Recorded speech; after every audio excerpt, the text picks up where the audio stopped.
Gini Bu ya, sambil-sambil Bu. Ya, kita cepat aja kali ya. Ayo Sofi, kita bisa mulai Sofi. Oke, baik Ibu. Bismillahirrahmanirrahim. Assalamualaikum warahmatullahi wabarakatuh. Waalaikumsalam warahmatullahi wabarakatuh. Pada yang terhormat, Ibu Dr. Jurika Lucianda SMSI, selaku Ketua Pelaksana Kegiatan PKM kedua kali ini. Yang terhormat, Ibu Dr. Tuti Widyastuti. Yang terhormat, Pak Berkah Iman Santoso, STMT yang kebetulan belum hadir saat ini karena mungkin ada kendala. Yang terhormat, Bapak Bani Pamungkas, SH MSI MTA. Dan yang terhormat, Ibu-Ibu pengurus serta anggota Yayasan Radiatan Mardiah Perumpung Jakarta Timur. Pertama-tama, marilah kita panjatkan puji syukur kehadirat Allah Subhanahu wa Ta'ala yang telah memberikan karunia-Nya sehingga kita bisa berkumpul pada hari ini, Sabtu 9 Oktober 2021, untuk melaksanakan PKM yang kedua dengan tema transparansi dan akuntabilitas dari perspektif hukum, komunikasi, dan laporan keuangan. Bagaimana kabarnya Bapak-Bapak dan Ibu-Ibu semua? Baik gak nih? Alhamdulillah, sehat. Alhamdulillah, insya Allah semuanya dalam keadaan sehat walafiat ya, dan tentunya bisa semangat nih menjalankan acara hari ini. Nah, untuk mempersingkat waktu, kita akan langsung ke acara selanjutnya, yaitu sambutan singkat dari Ketua Pelaksana PKM kita, dosen akuntansi yang tercinta, yaitu Ibu Dr. Jurika Lucianda SMSI. Waktu dan tempat, dipersilahkan untuk Ibu Jurika. Oke, terima kasih Mbak Sofi. Bismillahirrahmanirrahim. Assalamualaikum warahmatullahi wabarakatuh. Puji syukur kita panjatkan kepada Allah Subhanahu wa Ta'ala pada pagi hari ini kita bisa berkumpul dalam kondisi sehat fisik dan jasmani, ya alhamdulillah. Jadi saya tidak perlu berlama-lama memberikan kata pembuka atau pengantar sekaligus membuka acara ini. Jadi sebenarnya kegiatan PKS, saya juga sebelumnya mengucapkan terima kasih kepada Pak Bani Pamungkas yang setelah bersedia menjadi pemateri kita acara hari ini. Nah, di mana hari ini kita merupakan kegiatan pengabdian kepada masyarakat yang merupakan lanjutan dari kegiatan semester sebelumnya. Jadi hari ini kita akan membahas topik besar kita adalah transparansi dan akuntabilitas dari yayasan dari perspektif hukum, komunikasi, dan keuangan ya. Jadi kalau dari perspektif hukum di sini telah hadir Bapak Bani Pamungkas. Terima kasih Pak Bani untuk menjadi pemateri kita dengan judul sudah diberikan Pak Bani, nanti akan memberikan ini topik yang menarik. Lalu dari perspektif komunikasi akan disajikan oleh Ibu Dr. Tuti Widyastuti yang membahas terkait dengan dari segi komunikasi dan struktur organisasi, dan terakhir nanti ada dari keuangannya saya sendiri dan Pak Berkah terkait dengan untuk aplikasinya. Nah, untuk memulai acara ini kita cukup membaca basmalah, nanti ditutup doanya oleh Pak Berkah ya, karena Pak Berkah belum hadir, jadi doa di akhir saja. Nah, untuk mempersingkat, saya juga mengucapkan terima kasih nih kepada ibu-ibu pengurus Yayasan Radiatan Mardiah ya, YRM sudah hadir di sini. Terima kasih. Ada Uwak Desi, ada Filza, ada satu lagi siapa ya, Ambu lupa saya, maaf. Ada bertiga nih ya. Jadi terima kasih ya sebelumnya. Mudah-mudahan apa yang kita berikan hari ini bermanfaat bagi YRM. Saya rasa itu saja dari saya. Kita mungkin bisa lanjut ke acara selanjutnya. Terima kasih. Wassalamualaikum warahmatullahi wabarakatuh.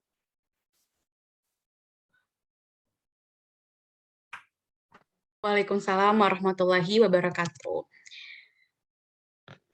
Terima kasih saya ucapkan kepada Bu Jurika yang telah memberikan sambutan hangatnya di pagi hari ini sebagai pembuka rangkaian kegiatan PKM. Dan tadi kita sudah bersama-sama membaca basmalah atau Atau tadi kayaknya belum kedengeran suaranya nih. Sekarang kita ulang bareng-bareng kali ya. Mari kita membaca basmalah nih bareng-bareng supaya nanti acara itu berjalan dengan lancar dan juga semoga nanti apa yang telah akan kita disampaikan para narasumber akan berguna bagi yayasan dan juga orang-orang di sekitar. Bismillahirrahmanirrahim. Bismillahirrahmanirrahim. Alhamdulillah. Oke, baik. Selanjutnya kita akan memasuki inti acara yang pertama, yaitu penyampaian materi yang akan disampaikan oleh Ibu Dr. Tuti Widyastuti MSI Bukan mengenai Sofi, Pak Bani dulu. Oh, tadi katanya Bu Jurika Enggak, Pak Bani aja dulu. Pak Bani tadi mintanya nomor 2, Bu Tuti. Oh, nomor 2. Ya, Oke, tadi saya sudah kabarkan di WA grup, Bu Tuti belum baca ya. Oke, punten, boleh. Ya, mangga Bu Tuti, monggo. Iya, yang akan saya ulang ya. Jadi materinya mengenai komunikasi dan struktur organisasi yang akan disampaikan oleh Ibu Dr. Tuti Widyastuti MSI. Kepada Ibu Tuti, waktu dan tempat kami persilahkan. Oke, mohon izin. Bismillahirrahmanirrahim. Assalamualaikum warahmatullahi wabarakatuh. Saya ucapkan terima kasih kepada Ibu Dr. Jurika, Pak Bani, dan juga para peserta dalam kesempatan ini. Kami dalam hal ini ingin membagi sharing apa yang menjadi keilmuan kami. Dalam hal ini kita akan berfokus pada bagaimana pelaksanaan sebuah yayasan agar bisa menerapkan prinsip-prinsip transparansi dan akuntabilitas. Dalam hal ini, saya dari perspektif ilmu komunikasi mencoba untuk memberikan sekedar sharing tentang struktur organisasi yang memang mungkin secara umum kita bisa melihatnya. Nanti kita bisa aplikasikan kepada yayasan ini idealnya seperti apa. Kalau kita bicara tentang organisasi, maka sebuah organisasi itu punya bentuk. Bentuk ini dicerminkan dari penataan. Bagaimana bagian per bagian dalam organisasi ini punya wujud yang teratur. Jadi dalam perspektif organisasi kita bisa melihatnya dari bentuk struktur itu sendiri. Apa itu struktur? Kalau misalnya kita merujuk pada beberapa pendapat ahli, sebetulnya beberapa ahli itu melihat bahwa prinsipnya yang namanya struktur itu sebetulnya adalah bentuk dari pembagian dari fungsi dari sebuah lembaga atau organisasi. Dikelompokkan sedemikian rupa sehingga kelihatan bahwa fungsi masing-masing itu akan bekerja sesuai dengan apa yang sudah dirancang dari sebuah organisasi. Nah, ini kemudian dituangkan dalam struktur. Kalau bicara tentang struktur organisasi itu sendiri, mengatur interaksi di dalam organisasi. Jadi alur dari sebuah organisasi, wewenang dan juga pelaksanaan pekerjaan dari sebuah organisasi itu diatur di dalam struktur. Garis wewenang itu sendiri tentunya sangat mencerminkan kepentingan dari masing-masing bagian sehingga dengan wujud dari posisi seseorang di dalam struktur ini kelihatan tugas dan fungsinya. Jadi diharapkan masing-masing akan tahu persis kalau mereka tidak menjalankan tugas fungsinya, dikhawatirkan akan menghambat pencapaian tujuan dalam organisasi. Nah, kalau kita lihat struktur organisasi, apakah harus rumit atau sederhana atau apa? Ya, ini harus disesuaikan dengan keluasan organisasi itu sendiri. Jadi jangan sampai nanti organisasi itu sendiri merancang sesuatu yang agak sulit untuk diterapkan seperti itu. Nah, dalam hal ini kita melihat widespan atau keluasan dari manajemen itu sendiri. Apakah bisa dengan model ke samping atau vertikal, ya jadi istilahnya apakah harus horizontal ataukah harus vertikal, itu ditentukan oleh keluasan cakupan dari organisasi itu sendiri. Apakah terpusat atau terdesentralisasi, itu juga terlihat dari orientasi dari masing-masing organisasi. Apakah memang harus wewenang kendalinya itu terpusat pada unsur-unsur tertentu, apakah memang bisa dibagi tugas dan wewenangnya kepada beberapa. Ini juga hal lain juga yang harus dipikirkan dalam membentuk struktur adalah koordinasi. Jadi struktur itu harus bisa mencerminkan pola koordinasi yang baik sehingga masing-masing bisa menjalankan tugasnya dengan saling berkoordinasi. Nah, PR berikutnya adalah membentuk struktur organisasi. Nah, ketika membentuk struktur organisasi, tentu saja sebuah lembaga harus mempertimbangkan banyak hal. Nah, beberapa hal yang bisa dijadikan acuan dalam penyusunan organisasi adalah strategi apa yang ingin dicapai, apa yang ingin ditentukan atau hal-hal apa yang penting dari sebuah organisasi. Ukuran organisasi tergantung dari keluasan tadi. Kalau misalnya penjelasan saya di awal, ukuran organisasinya apakah besar, sedang, atau kecil, atau sederhana.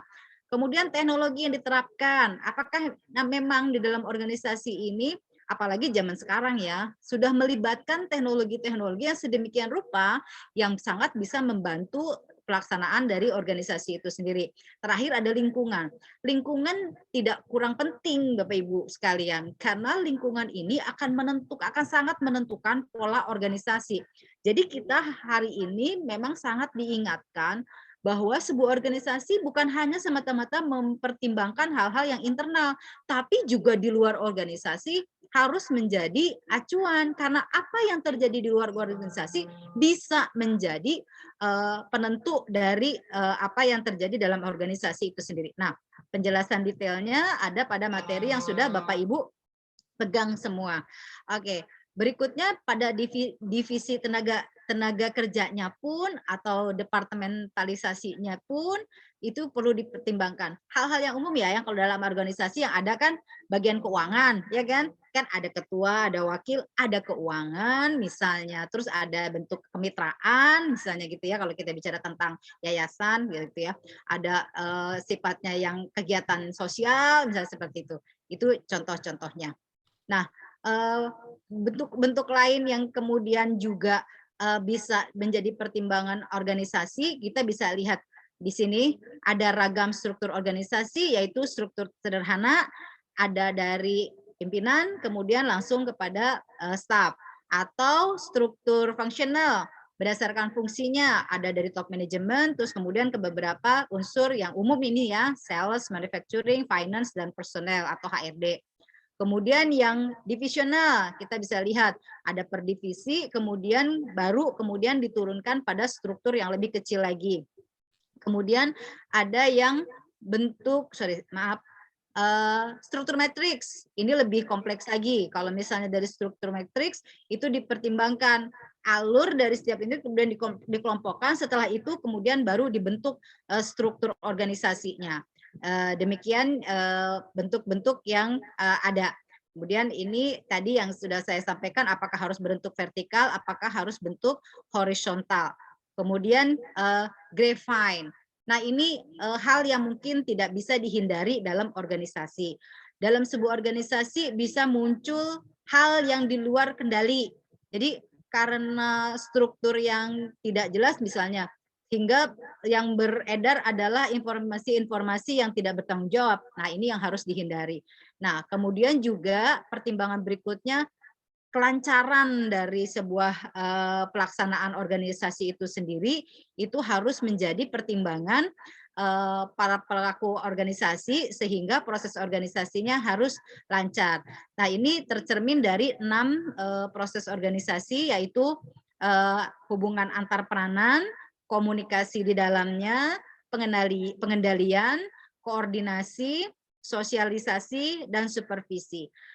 Inilah hal-hal yang harus dijadikan acuan dari para pelaku yayasan ini supaya struktur atau bentuk organisasi seperti apa yang pas untuk Yayasan Rekan Mardiah ini. Mungkin itu aja sebagai pembuka materi ya Bu Uci, karena saya yakin materi-materi berikutnya nggak kalah penting sehingga kita bisa mendapatkan banyak hal dari para narasumber. Oke, saya tutup dengan alhamdulillahirobbilalamin. Wassalamualaikum warahmatullahi wabarakatuh. Oke, terima kasih Bu Tuti. Ini tadi Sofi mati lampu, jadi tadi sempat terpental katanya sedang berusaha untuk koneksi lagi ya. Jadi saya saja yang handle ini. Mungkin kita diskusinya kita pakai panel saja ya Bu Tuti, Pak Bani ya. Jadi selesai Bu Tuti, Pak Bani, setelah itu saya baru kita diskusi ya. Gitu. Ya, Waalaikumsalam, selamat join Pak Berkah. Aman di Sulawesi, Pak.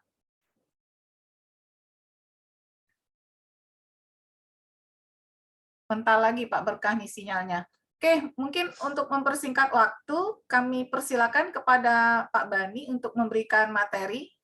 Silakan waktu dan tempat Pak Bani, monggo. Baik Ibu, terima kasih atas kesempatan diberikan. Bismillahirrahmanirrahim. Assalamualaikum warahmatullahi wabarakatuh. Suara saya terdengar jelas Bu? Oh, jelas sekali Pak Ya. Bani. Baik, saya share screen ya Bu ya. Oke. Baik Ibu Bapak sekalian, alhamdulillah di pagi hari ini kita berkesempatan untuk bisa bertemu, bersilaturahmi, berbagi pengetahuan, pengalaman terkait dengan apa yang ingin kita sama-sama kerjakan atau kembangkan di dalam aktivitas kita di tengah masyarakat gitu ya, yaitu dalam bentuk organisasi atau dalam bentuk yayasan gitu. Ini Bu Tuti udah mengenalkan lama yayasannya Radiatul Mardiyah gitu. Kemarin itu saya dihubungi oleh beliau bahwa ini perlu ada satu materi yang membahas tentang badan hukum yayasan. Terus saya bertanya, ini bukankah Radiatul Mardiyah sudah bentuk yayasan? Ternyata informasi dari Bu Tuti ternyata baru mau menuju untuk menjadi yayasan. Begitu ya Bu ya? Ya Bu Tuti ya? Halo Bu? Ya, iya betul Pak Bani. Iya Bu. Cita-citanya gitu ya, kami dari keluarga Asmari ini ingin supaya apa yang sudah digagas oleh orang-orang tua kami ini bisa terlaksana dan juga bisa memberikan manfaat untuk orang banyak gitu. Jadi insya Allah kita akan mendirikan yayasan. Cuma memang kendalanya Pak Bani, kita tuh minim pengetahuan. Ya. Benar, jadi sebetulnya kami butuh sekali pembekalan seperti apa sih yayasan dan bagaimana sih membentuk yayasan. Jadi maaf, jadi sebetulnya kok dalam misalnya perspektif Pak Bani berani-beraninya bikin yayasan tapi nggak tahu yayasan itu sendiri. Jadi Mungkin silakan kami dibekali Pak Bani. Ya Bu. Silakan. Jadi maksudnya bukan kok berani-berani bikin yayasan, bukan Bu. Maksud saya berkali-kali kita dengar diskusi ini ada yayasan Radiatul Mardiyah nih. Saya kira sudah berbentuk yayasan, ternyata baru menuju untuk berbentuk yayasan gitu ya Bu ya. Baik, jadi kalau demikian mungkin mudah-mudahan materi hari ini bisa sedikit memberikan gambaran tentang kenapa kemudian masyarakat itu memilih yayasan sebagai badan hukum untuk mewadahi aktivitas yang dia lakukan gitu ya. Dan bagaimana nanti proses pendiriannya, proses pengelolaannya, bahkan sampai pengembangan yayasan tersebut, bagaimana ruang lingkupnya. Nah, ini mungkin yang akan sedikit dibahas dalam pertemuan kita di pagi hari ini. Nah, saya mungkin menyampaikan beberapa poin saja ya, kenapa yayasan dipilih, kemudian bagaimana pendiriannya, formalitasnya seperti apa, menjalankan atau mengembangkan yayasan, tadi seperti yang disampaikan oleh Bu Tuti di awal, bagaimana organisasinya nanti dibentuk gitu ya. Itu bagian dari kita menjalankan aktivitas yayasan. Dan yang terakhir, nah ini yang mungkin tentu tidak diharapkan oleh semua pendiri yayasan ya, bahwa yayasan itu kemudian selesai atau tidak berjalan lagi ya. Nah, tapi secara ketentuan, secara mekanisme ada diatur tentang bagaimana kalau misalnya yayasan atas satu dan lain hal akhirnya berhenti atau bubar gitu. Nah, ini diatur bagaimana mekanismenya. Nah, ini beberapa yang mungkin akan kami coba berbagi pada Ibu Bapak sekalian pada pertemuan pagi hari ini. Ya, kenapa yayasan? Jadi yayasan ini sebuah badan hukum lama ya Bu. Jadi sudah ada itu bukan baru-baru saja muncul, tapi sudah dari sejak zaman Hindia Belanda bahkan sudah ada satu entitas apa, badan hukum yang kemudian dikenal dengan istilah yayasan. Kalau dalam bahasa Belandanya itu disebut stichting gitu. Nah, dari yang kemudian diwariskan atau dibuat dari apa, di masa Hindia Belanda kemudian berkembang sampai dengan sekarang, ternyata yang menarik bahwa ketentuan mengenai yayasan ini sebenarnya bertahun-tahun itu ya, bahkan ratusan tahun itu tidak ada yang mengatur secara detail, Bu. Jadi Indonesia ini baru bisa punya ketentuan hukum yang lebih jelas tentang bagaimana yayasan itu ada, itu baru mulai tahun 2001 atau setelah era reformasi lah begitu ya. Nah, kenapa demikian? Nah, ini banyak faktor memang ya. Jadi pada masa-masa sebelumnya itu aturan mengenai yayasan itu hanya didasarkan kepada doktrin ya, artinya pendapat para pakar-pakar hukum tentang keberadaan satu entitas badan hukum yang namanya yayasan, dan didasarkan pula pada jurisprudensi, artinya ada sejumlah putusan-putusan pengadilan baik di tingkat pertama ya di pengadilan negeri sampai Mahkamah Agung yang kemudian mengatur tentang yayasan gitu. Nah, tapi di sebagian besar aturan itu belum secara detail. Sebagian-sebagian kecil mungkin ada di KUH Perdata, ada juga disinggung di peraturan-peraturan lain, tapi tidak secara khusus tuh. Mereka bicara tentang bagaimana yayasan ini. Nah, repotnya adalah karena tidak jelas aturannya secara bertahun-tahun, akibatnya sering muncul fenomena di mana yayasan digunakan oleh sejumlah pihak untuk disalahgunakan gitu. Banyak muncullah praktek-praktek yang terjadi, yayasan itu dibuat, didirikan hanya sekedar untuk menampung kekayaan para pendiri-pendirinya. Dan bahkan yang dilakukan itu kadangkala bisa masuk pada ranah pelanggaran hukum gitu. Nah, seperti apa kondisinya? Nah, ini mungkin beberapa kasus saja ya. Di tengah masyarakat mungkin lebih banyak lagi, tapi mungkin tidak spektakuler kasus-kasus yang kemudian membuat publik itu merasa bahwa ini negara harus mengatur nih tentang yayasan. Mungkin kalau kita ingat Bapak Ibu sekalian di masa Orde Baru itu banyak yayasan-yayasan super tuh, yayasan yang didirikan oleh petinggi-petinggi negara gitu ya, yang kemudian ternyata itu digunakan untuk aktivitas yang menopang berbagai kegiatan-kegiatan non negara gitu ya, yang tidak bisa dikerjakan negara tapi membutuhkan peran penting, maka kemudian oleh oleh penyelenggara negara itu dibuatkan yayasannya gitu. Contoh misalnya ada banyak masyarakat yang membutuhkan beasiswa gitu ya, butuhkan bantuan pendidikan. Ini tidak ada nih negara yang mengurus karena urusan negara lagi banyak ditarik di urusan pembangunan. Maka pemerintah kemudian membuat, atau bukan pemerintah ya, presiden beserta dengan para sejumlah menteri dan pihak-pihak tertentu membuatlah mereka tuh Yayasan Supersemar. Mungkin pernah ingat ya Bu ya, ada Yayasan Supersemar. Itu salah satunya yang dilakukan oleh Supersemar itu adalah mencarikan beasiswa kepada banyak pihak yang membutuhkan beasiswa. Kalau sekarang mungkin ada lembaga yang namanya LPDP, di zaman Orde Baru nggak ada lembaga model kayak begini, belum ditemukan. Tapi masyarakat butuh, dan untuk memenuhi kebutuhan tadilah kemudian akhirnya Presiden ya Pak Harto ini mengumpulkan banyak pihak untuk yuk bareng-bareng membuat yayasan. Nah, problemnya itu ada banyak yayasan-yayasan dibuat, paling tidak 7 yayasan yang paling besar tuh ya dibuat di masa Orde Baru, yang ternyata dalam pengelolaannya itu menjadi tempat untuk menampung sumbangan-sumbangan besar gitu. Jadi misalnya ada sejumlah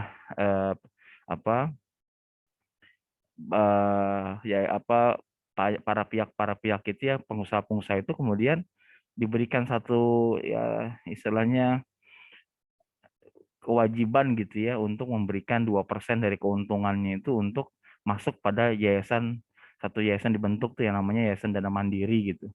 Jadi ini mereka-mereka yang kemudian pada masa Orde Baru itu mendapat fasilitas dari negara gitu ya, kemudian dia dibantu oleh sejumlah pejabat, akhirnya model transaksinya adalah mereka diminta untuk memberikan sumbangan-sumbangan dari keuntungan bisnisnya itu kepada yayasan-yayasan ini.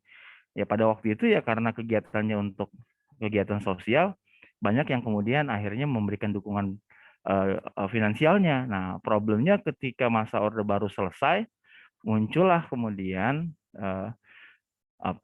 dampak susulannya gitu ya, bahwa ternyata yayasan tadi dipakai untuk kegiatan-kegiatan yang tidak seharusnya gitu ya. Ada operasi politik kah, bahkan kadang-kadang ada bisnis tertentu yang dikelola, ada terkait dengan sejumlah lingkaran kekuasaan itu mendapatkan dana dari yayasan gitu, dan berbagai macam aktivitas lainnya.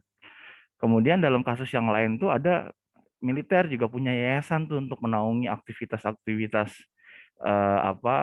sosialnya begitu, khususnya untuk memberikan semacam dukungan atau fasilitas yang diberikan kepada para tentara nih yang mungkin gajinya kurang, yang kesejahteraannya belum bisa dipenuhi gitu ya. Nah, untuk membantu mereka, para petinggi-petinggi militer kemudian membuat nih yayasan-yayasan sesuai dengan kesatuannya masing-masing. Ada namanya Yayasan Kostrad gitu ya. Ada Yayasan Kopassus mereka bikin. Dan semuanya itu untuk mewadahi aktivitas sosial. Nah, yang dikumpulkan tuh nilainya nggak kecil ya, bisa sampai 60-an miliar gitu yang dipakai. Mungkin kalau dalam konteks dia sosialnya banyak pihak setuju, tapi ketika ini dijadikan sarana untuk transaksi kekuasaan, kan tentu banyak orang yang mengkritik kenapa kemudian harus dilakukan model seperti itu. Nah, kemudian ada lagi yang paling seru juga, Yayasan Karyawan Bulog ya, yang kemudian dananya bocor hingga 30 miliar yang mungkin pada waktu itu kita kenal dengan kasus Bulog Gate. Nah, ini adalah sejumlah kasus-kasus yang terjadi di yayasan-yayasan besar gitu ya, yang menyebabkan akhirnya negara harus berpikir bagaimana mengatur aktivitas yayasan ini. Kalau kemudian selalu dilakukan tapi tidak ada aturannya, pasti akan ada potensi-potensi penyelewengan. Nah, ini yang besar-besar, yang di tengah masyarakat mungkin ada juga yang terjadi kasus-kasus serupa, tapi mungkin tidak terlalu banyak diekspos gitu. Namun juga selain kasus, harus kita pahami bahwa keberadaan yayasan itu memberikan dukungan yang luar biasa bagi kehidupan masyarakat gitu ya, karena bisa ada ribuan yayasan dibentuk oleh masyarakat Indonesia ya untuk memenuhi semangat filantropi yang mereka miliki ya, untuk membantu masyarakat sekitar, menaungi berbagai aktivitas sosial gitu ya. Jadi ini ada plus minusnya, satu sisi banyak positifnya, tapi juga ada yang menyalahgunakan keleluasaan yang dimiliki oleh yayasan. Nah, ini yang kemudian kalau kita lihat dari kebutuhan masyarakat kita terhadap institusi yayasan gitu ya. Jadi kalau secara substantif ini jadi sarana formal, karena orang Indonesia itu makhluk sosial ya, dan punya sifat sosial yang demikian tinggi, senangnya kumpul-kumpul kan, senangnya kemudian berinteraksi satu sama lain, dan untuk mewadahi interaksinya itu, maka mereka membuat satu institusi atau sarana formal agar bisa menaungi jadi sebuah aktivitas yang ada bentuknya, ada badan hukumnya gitu. Nah, tujuannya bisa macam-macam, menaungi untuk tujuan sosial, kebudayaan, ilmu pengetahuan ya, dan macam-macam gitu. Nah, dengan ada sarana formal ini diharapkan banyak orang yang kemudian bisa ikut serta di dalam mengurusi persoalan-persoalan yang mungkin belum diurusi oleh negara, dan juga masalah-masalah atau semangat dari masyarakat untuk membantu masyarakat yang lain. Nah, termasuk pula secara substantif keberadaan yayasan ini juga kadang-kala niatannya digunakan untuk menjadi wadah untuk menghimpun, menampung bantuan, dana amal gitu ya, yang kemudian bisa diberikan oleh pemerintah, masyarakat, swasta gitu ya, yang kemudian ingin mendonasikan sebagian dari hartanya untuk kebutuhan atau kepentingan masyarakat. Nah, itu secara substantif tuh kebutuhannya. Nah, kalau secara prosedural, kenapa orang memilih yayasan? Proses pendirian sederhana, gampang. Kalau di masa sebelum ada undang-undang tuh, ya tinggal didaftarkan, jadi yayasan berdiri. Waktu itu nggak ada pengesahan apapun dari pemerintah. Jadi sekali didirikan pakai notaris selesai, jadi itu yayasan berdiri. Nah, jadi demikian gampang di masa-masa itu yayasan itu berdiri, maka begitu banyak ribuan yayasan itu dimiliki oleh Indonesia ya. Masyarakat itu berbondong-bondong memiliki institusi yang bernama yayasan. Dan juga ada persepsi bahwa yayasan itu bukan subjek pajak. Jadi kurang lebih ada pandangan umum Kalau kemudian aktivitasnya yayasan karena sosial, ini tidak akan dilirik oleh petugas pajak gitu ya. Dan sehingga itu menjadi pilihan kadangkala untuk menjadikan yayasan sebagai badan hukum. Nah, itu yang seringkali menjadi dasar alasan kenapa masyarakat kita itu memilih yayasan sebagai pilihan badan hukumnya. Nah, di masyarakat barat itu lebih besar lagi ya. Kalau di mereka itu yayasan itu biasanya hanya untuk segelintir eh, kelompok-kelompok kelas atas gitu, perusahaan, konglomerasi atau komunitas gitu ya, untuk mewadahi mereka, khususnya dalam melaksanakan aktivitas filantropi. Nah, di negara-negara maju memang ada fasilitas eh, ketika masyarakat itu melakukan aktivitas sosial dalam bentuk yayasan itu bisa diajukan untuk memberikan keringanan pajak bagi perusahaannya atau bagi institusi atau orang-orang yang bergerak di bidang di dalam yayasan ini gitu. Ini yang menyebabkan perusahaan-perusahaan besar ya seperti Ford Foundation ya misalnya ya perusahaan Ford yang punya pabrik mobil di Amerika itu kemudian membuat sebuah yayasan yang namanya Ford Foundation gitu, yang tujuannya adalah mengembangkan semangat demokrasi di berbagai negara gitu. Nah, itu dengan ada aktivitas Ford untuk membiayai kegiatan tadi lewat yayasannya, itu dapat potongan pajak tuh biasanya di perusahaan Ford-nya, dianggap sebagai bagian dari CSR gitu. Nah, ini yang menyebabkan di dunia barat ini berkembang demikian besar gitu ya. Sekarang yang paling kaya itu yayasan Bill Gates Foundation itu ya yang paling cukup besar gitu ya karena memberikan dukungan pendanaan yang paling banyak gitu ya dibandingkan dengan yayasan-yayasan yang lain.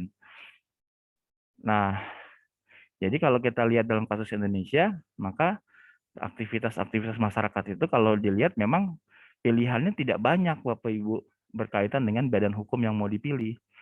Kalau profit pilihannya banyak. Ada PT, ada persekutuan komanditer, firma dan yang lain, koperasi termasuk ya. Ini adalah alternatif badan hukum yang bisa dipilih. Nah, kalau yang sosial itu pilihannya cuma dua. Kalau tidak yayasan, satu lagi yang baru nih, perkumpulan namanya.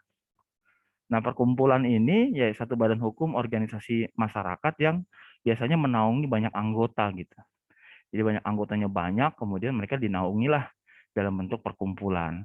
Nah, kalau di badan hukum yang punya banyak anggota biasanya memilih badan hukum dalam bentuk koperasi.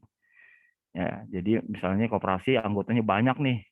Nah, itu biasanya mereka akan milih badan hukum ini dibandingkan dengan badan hukum yang lain yang relatif lebih terbatas, tidak butuh anggota ya, karena seperti kayak PT, ya yang akan mengelola adalah mereka-mereka yang punya saham. Firma juga sama ya. Kalau di akuntansi banyak firma-firma akuntansi begitu ya, melakukan konsultasi dalam bidang akuntan itu. Nah, mereka kemudian ya yang bergerak adalah ownernya beserta dengan para pekerja-pekerjanya, tapi tidak ada anggota di situ. Nah, ini pilihan-pilihannya jadi terbatas ya. Makanya kemudian karena pilihan terbatas, orang melihat sesuai dengan kebutuhannya apa, dan yang paling memberikan keleluasaan untuk bisa menaungi aktivitas sosial adalah yayasan. Nah, karena itu kemudian muncul setelah ada kasus-kasus di Orde Baru tadi itu ada kesadaran di tengah masyarakat untuk ini perlu kita atur nih supaya tidak istilahnya itu tidak melenceng dari yang diinginkan gitu ya. Orang tidak sembarangan bikin yayasan gitu ya atau tidak sembarangan menyalahgunakan yayasan sebagai kedok untuk melakukan aktivitas yang tidak seharusnya dilakukan gitu ya. Maka muncullah kebutuhan-kebutuhan untuk perlu diaturnya yayasan ini. Dan semangat itu biasanya baru muncul kalau ada situasi transisi perubahan. Makanya kalau kita lihat rentang waktunya, ini berbarengan nih pengaturan tentang yayasan itu muncul di awal masa reformasi. Jadi ketika Orde Baru selesai, barulah muncul orang keinginan berpikir, wah ini banyak disalahgunakan yayasan di masa Orde Baru, sehingga kita perlu atur. Nah, semangat itu muncullah di awal-awal ketika awal reformasi begitu ya, di tahun 99 muncul usulan pembahasan dan baru kemudian menjadi undang-undang nanti di tahun 2001. Apa yang kemudian menjadi kebutuhan? Pertama, tentu satu keinginan untuk bisa membuat yayasan itu jadi mandiri sebagai sebuah badan hukum, ya. Karena harus dipahami gini, Bu. Jadi yayasan itu pada prinsipnya adalah satu institusi yang kemudian eh, dia berbeda dengan individu yang kemudian kekayaannya itu melekat pada diri individunya. Jadi ketika ada badan hukum, maka orang bisa memisahkan kekayaan pribadi dengan kekayaan badan hukum. Nanti yayasan itu akan menjadi satu entitas sendiri yang punya kekayaan yang akan nanti dikelola untuk kepentingan yayasan tadi, bukan untuk kepentingan pendirinya, bukan untuk kepentingan pengurusnya gitu. Nah, maka kemudian di dalam badan hukum yayasan itu terstate secara rinci tuh bahwa harus ada kekayaan yang dipisahkan untuk bisa mencapai tujuan tertentu dalam bidang-bidang yang ingin dikerjakan. Dan mereka tidak memiliki anggota di dalam konteks yayasan. Jadi kalau nanti ada orang-orang yang terlibat, itu tinggal dipilih. Apakah dia mau jadi pembina, atau dia mau jadi pengawas, atau dia menjadi pengurus. Nah, tidak ada yang kemudian jadi anggota, hanya sekedar numpang nama begitu ya. Semuanya harus punya peran di yayasan tadi gitu. Nah, kemudian dengan adanya undang-undang yang menetapkan bahwa yayasan harus mandiri, itu harapannya keberadaan yayasan itu tidak tergantung sama si organ pemilik gitu. Jadi kan kadang dari masa-masa tertentu tuh yayasan bergerak ya tergantung ownernya. Nah, akhirnya karena bergantung ownernya, kesannya adalah yayasan itu hanya dimiliki oleh perorangan gitu. Padahal ini semangatnya adalah semangat kolektivitas. Semangat untuk membangun kebersamaan di dalam sebuah organisasi atau sebuah institusi badan hukum gitu ya. Jadi mereka yang terlibat punya kedudukan yang sama, bisa berbagi peran, dan mereka bekerja untuk kepentingan yayasan, bukan kepentingan si pemilik, pendiri, atau siapapun yang kemudian bekerja atau jadi pengurus gitu. Nah, yang kedua adalah ini diharapkan pengelolaan yayasan itu terbuka, transparan dan akuntabel gitu. Karena kejadian seperti tadi yayasan 7 yayasan di masa Orde Baru itu tertutup, nggak akan ada yang berani memprotes pada waktu itu apa yang dikerjakan oleh Yayasan Super Semar. Nggak akan ada yang berani untuk menanyakan laporan Yayasan Darmais misalnya gitu ya. Nah, sehingga dikhawatirkan apabila ini terus dilakukan, mereka terus kemudian mengelola dana publik tidak bisa dilihat, nah dikhawatirkan muncullah potensi-potensi penyalahgunaan, potensi korupsi, potensi-potensi yang kemudian masuknya pada ranah pelanggaran hukum. Karena itu perlu ada pengaturan untuk bisa memaksa dalam tanda kutip ya yayasan itu untuk lebih transparan dan akuntabel dalam mengelolanya gitu ya, terutama dalam mengelola dana publik ini. Muncul nanti ada kewajiban buat laporan keuangan, ada ikhtisarnya, ada laporan tahunan gitu ya, sebagai bentuk pertanggungjawaban dari aktivitas yayasan.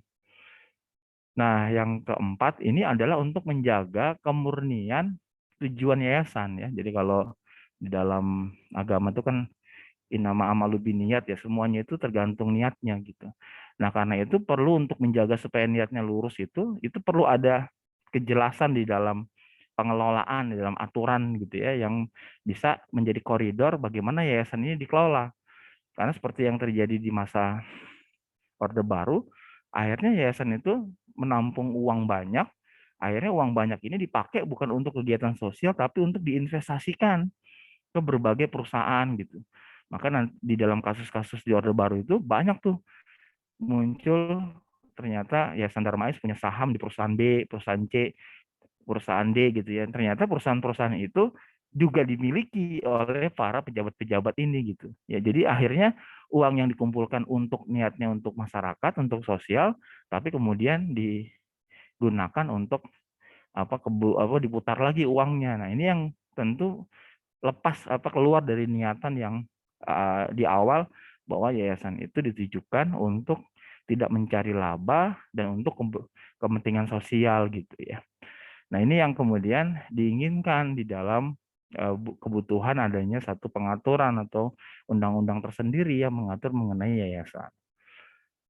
Nah, ini saya sedikit aja cerita tentang perjalanan pengaturan tentang yayasan ya Bu ya. Itu sudah dimulai dari tahun 1882 tuh.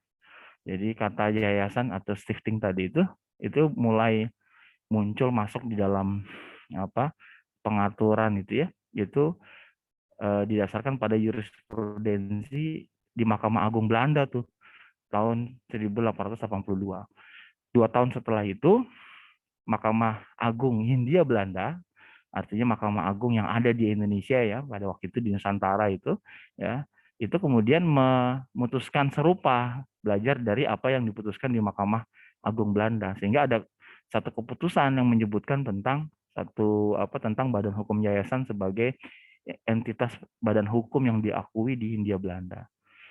Nah, kemudian baru masuk di dalam pengaturan pasca kemerdekaan itu di tahun 76, di mana ketentuan mengenai yayasan itu ada ditambahkan di beberapa pasal di dalam Kitab Undang-Undang Hukum Perdata. Nah, barulah secara resmi yayasan itu diatur keberadaannya di tahun 2001 melalui Undang-Undang Nomor 16 tahun 2001, yang kemudian setelah 3 tahun berjalan dilihat ada sejumlah kelemahan dalam undang-undang tersebut, maka dilakukan revisi. Ada beberapa pasal yang diubah ya melalui Undang-Undang 28 tahun 2004 ya tentang perubahan undang-undang yayasan. Nah, setelah itu barulah kemudian pemerintah melengkapi dengan beberapa peraturan pelaksananya. Ada di tahun 2008 ya, mereka bikin tentang pelaksanaan undang-undang yayasan, kemudian diperbaharui lagi di tahun 2013. Jadi memang harus dipahami pengaturan mengenai yayasan ini meskipun sudah ada dari tahun 1800-an, tapi secara lebih ketat atau secara lebih jelas itu aturannya baru dimulai di tahun 2001. Dan saat ini masih terus dicermati bagaimana pelaksanaan undang-undang ini ya, dilihat dari praktek-praktek pelaksanaan yayasan-yayasan yang ada gitu. Nah, bagaimana caranya mendirikan yayasan? Nah, ini yang mungkin bisa turut sharing ya, apabila nanti Yayasan Radiatul Mardiyah ini berkenan untuk memformalkan aktivitas yang ada sekarang ini dalam bentuk badan hukum yayasan. Nah, pertama harus dipahami dulu apa yang disebut sebagai yayasan. Jadi yang pertama, yayasan itu definisinya adalah pertama dia merupakan badan hukum ya. Jadi kalau di dalam subjek hukum itu ada yang subjek individu ya, setiap orang yang kemudian diakui keberadaannya oleh hukum ya. Mereka yang sudah cakap gitu ya, artinya usianya diakui oleh hukum, itu bisa melakukan perbuatan hukum. Nah, selain orang per orang ini, ada satu lagi subjek hukum yang dikenal yaitu badan hukum. Ya, badan hukum ini adalah satu entitas yang dia bukan orang, tapi sebuah institusi atau sebuah lembaga yang diakui eksistensinya di mata hukum gitu. Itu yang kemudian dinamakan istilahnya sebagai badan hukum. Nah, jenisnya banyak nih. Ada yang badan hukum yayasan, koperasi tadi ya, ada PT, macam-macam tuh yang diatur gitu. Tapi dalam konteks sosial kita membahas spesifik adalah badan hukum yayasan sebagai badan hukum. Nah, elemen yang kedua dari definisi yayasan adalah terdiri dari kekayaan yang dipisahkan. Apa maksudnya kekayaan yang dipisahkan? Di sini maksudnya adalah yayasan itu harus punya kekayaan sendiri yang dimiliki oleh yayasan dan tidak bergabung dengan kekayaan yang dimiliki oleh para pendirinya. Ya, oleh para pendirinya, oleh para pengurusnya, oleh para pembinanya gitu. Dia harus memiliki memiliki kekayaan sendiri gitu. Jadi kalau misalnya ada yang mendirikan yayasan, maka kemudian disepakati oleh para pendirinya, mereka akan memberikan modal kepada yayasan. Maka itu modal yang diberikan kepada yayasan itu harus dipisahkan dari kekayaan harta kekayaan individu. Dia harus kemudian diserahkan ya, dihibahkan gitu ya, untuk kemudian nanti didaftarkan sebagai kekayaan yayasan. Nah, itu yang kemudian menjadi penjelasan dari istilah kekayaan yang dipisahkan di sini gitu ya. Jadi kekayaan yang dipisahkan itu adalah kekayaan yang dipisahkan dari para pendirinya dan milik si yayasan itu sendiri. Jadi si yayasan ini harus punya kekayaan sendiri. Kalau aset punya aset sendiri, punya uangnya yayasan sendiri, bukan uangnya pendiri atau pengurus yang dititipkan ke yayasan. Nah, ini yang harus hati-hati karena nanti ada klausal yang mengatakan apabila yayasan dikelola tidak benar, kemudian menyebabkan hutang, nah itu bisa saja kemudian orang-orang yang membuat yayasan ini jadi rugi itu bisa dimintai pertanggungjawaban gitu. Nah, ini elemen yang kedua ya, kekayaan dipisahkan. Dan yang ketiga adalah ini lingkup aktivitasnya. Jadi yayasan itu diberikan lingkup aktivitas yang terbatas tuh, yaitu aktivitasnya adalah untuk mencapai tujuan tertentu di bidang sosial, keagamaan, kemanusiaan. Jadi tiga lingkungan ini yang kemudian membatasi kegiatan yayasan. Maka dia tidak memasukkan ekonomi di situ, tidak memasukkan hal-hal yang lain ya, hanya tiga bidang ini, sosial, keagamaan, dan kemanusiaan. Nanti tinggal dipilih nanti apakah mau ke tiga-tiganya atau hanya salah satu. Nah, itu tentu nanti menjadi pilihan dari pendiri yayasan mau yang mana yang nanti dimasukkan di dalam anggaran dasar dari yayasan. Nah, elemen yang keempat adalah dia tidak memiliki anggota. Jadi mereka yang kemudian mendirikan otomatis akan menjadi pendiri yang nanti dibagi-bagi peranannya. Ada yang jadi pembina, ada yang jadi pengurus, ada yang jadi pengawas. Nah, semuanya bekerja ya. Jadi tidak ada sekedar menjadi anggota. Nah, ini menjadi satu landasan kolektivitas di dalam organisasi yayasan ini. Nah, dengan konteks definisi ini maka yayasan adalah jadi satu entitas hukum privat ya yang kemudian memiliki konsekuensi yuridis dari keberadaan badan hukum tersebut. Nah, undang-undang mengatur juga organnya apa saja sih kalau dalam bahasa yang tadi Bu Tuti sampaikan itu organisasinya harus ada apa aja sih di dalam yayasan gitu ya. Nah, maka undang-undang tuh menyebutkan organ yayasan yang minimalis gitu. Minimalis itu artinya hanya bonggol-bonggol besarnya saja gitu. Ya, jadi misal organ yayasan itu ada 3, 1 pembina, pengurus, pengawas. Nanti di pembina bisa juga dibikin struktur sendiri. Bagaimana pembina nanti ada ketuanya, ada sekretaris atau ada wakilnya, ada bidang-bidang yang akan menjadi tanggung jawab pembina, kemudian juga pengurus, ada struktur organisasi sendiri, pengawas juga sama. Gitu. Nah, strukturnya itu ditentukan sendiri oleh para pendiri gitu. Ini mau yayasan ini mau kayak gimana sih? Organisasinya mau lebar kah tadi yang seperti disampaikan oleh Bu Tuti, mau vertikal kah, mau horizontal kah, itu tergantung dari keinginan para pendirinya dan itu tinggal nanti dimasukkan di dalam struktur pembinanya seperti apa, pengurusnya seperti apa, pengawas seperti apa. Ya. Nah, kalau kita bahas satu-satu, apa sih yang dimaksud pembina ya? Pembina itu adalah organ yayasan yang punya kewenangan yang tidak diserahkan kepada pengurus atau pengawas. Artinya dia punya kewenangan yang lebih kuat ya, karena yang akan punya tanggung jawab yang lebih besar ya di dalam mengarahkan kegiatan yayasan gitu. Nah, kemudian pengurus itu adalah orang yang mengurus melaksanakan kepengurusan yayasan, dia menjalankan yayasan, menjalankan aktivitas yayasannya. Nah, sedangkan pengawas adalah yang bertugas melakukan pengawasan dan memberikan nasihat kepada pengurus dalam menjalankan kegiatan yayasan. Nah, ini adalah organ-organnya.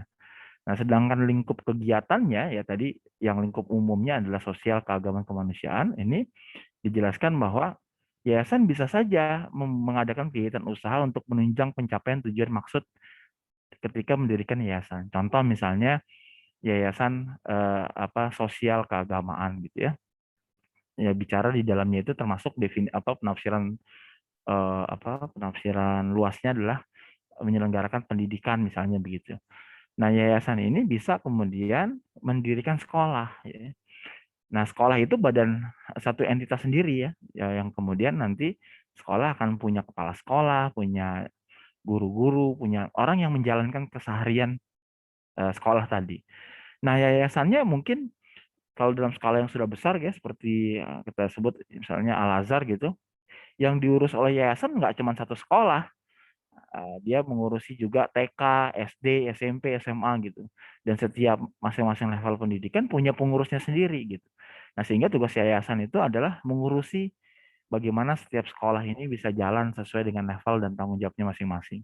Dan sekolah itu kemudian melakukan kegiatan usaha di situ ya, melakukan aktivitas untuk menyelenggarakan pendidikan dan dari situ orang tua yang menyekolahkan anaknya harus membayar dia sejumlah sekian. Nah, itu adalah bagian yang disebut juga sebagai kegiatan usaha gitu ya. Nah, yayasan juga bisa misalnya dia menyelenggarakan kegiatan social entrepreneur gitu, misalnya bikin bank sampah gitu ya.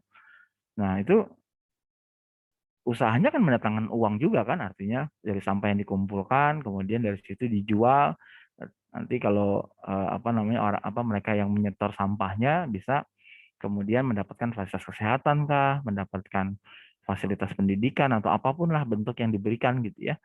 Nah, itu ada aktivitas ekonomi tapi tetap dalam lingkup sosial.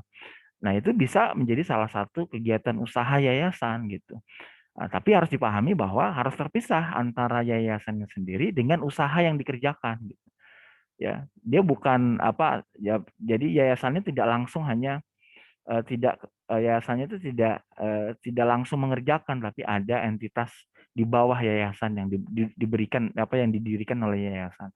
Maka kemudian ditafsirkan di sini, yayasan itu tidak digunakan sebagai wadah usaha. Yayasannya yang tidak dipakai, yang tidak digunakan, tapi yayasan boleh membentuk kegiatan usaha.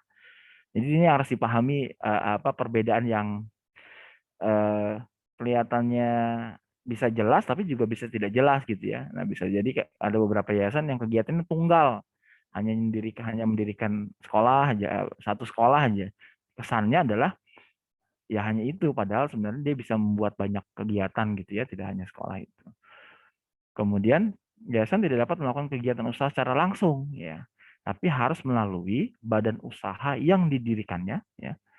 Ya, di mana misalnya tadi bentuknya sekolah, bisa juga yayasan punya koperasi, bisa juga bukan koperasi, mungkin usaha yang lain gitu ya, buka toko misalnya gitu ya, punya marketplace gitu ya, itu bisa juga dikerjakan oleh yayasan gitu.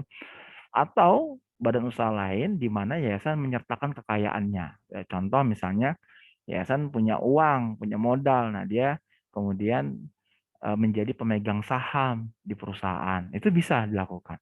Atau kemudian dia punya aset, asetnya ini bisa kemudian dikelola oleh perusahaan yang lain gitu ya. Nah, yayasan hanya mendapatkan bagian dari pengelolaan aset tadi. Itu bisa dikerjakan, diperbolehkan. Gitu. Nah, ini harus dipahami, yayasan tidak boleh membagi hasil kegiatan usahanya kepada pembina, pengurus, pengawas. Artinya, jadi bukan bagi-bagi keuntungan di antara ketiga ini untuk tujuan pendirian yayasan. Jadi karena dalam konteks ini adalah nirlaba, maka mereka-mereka yang terlibat itu tidak bisa untuk mendapatkan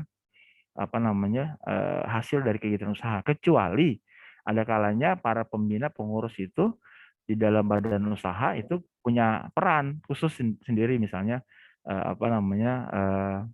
menjadi guru misalnya atau menjadi konsultan di sana, mungkin masih bisa diberikan gitu. Tapi secara prinsip yayasan tidak bisa membagikan hasil kegiatan usahanya kepada ketiga institusi ini. Jadi kalaupun ada uang yang masuk ke yayasan itu harusnya menjadi milik yayasan ya, untuk membesarkan yayasan itu sendiri. Nah, ini proses pendirian ya. Siapa yang bisa mendirikan yayasan? Yayasan bisa didirikan oleh satu orang atau lebih. Ya, jadi kalau Bu Tuti mau mendirikan sendirian bisa, tapi ngajak keluarga yang lain juga bisa. Ngajak orang yang lain sangat bisa gitu. Kemudian harus dipahami memisahkan sebagian harta kekayaan pendiri sebagai kekayaan awal. Ya maksudnya jangan dibayangkan kekayaan Bu Tuti yang banyak itu kemudian setengahnya diberikan gitu. Ya, ini maksudnya adalah ada sebagian dari kekayaan tadi itu yang kemudian dijadikan modal untuk yayasan ya. Entah kemudian dalam bentuk uang operasional di awal atau bangunan bahkan kantor atau apapun lah yang kemudian bisa diberikan kepada yayasan agar dia bisa berjalan. Nah, itu menjadi komitmen para pendiri-pendirinya.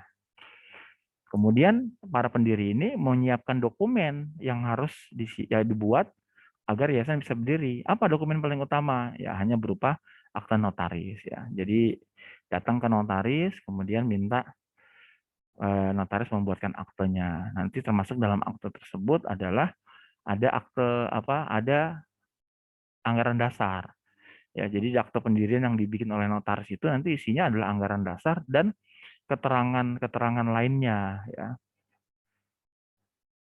Ya, jadi isinya adalah nama, tempat kedudukan, maksud tujuan, jumlah waktu, bla bla bla ya, ada sampai dengan poin K.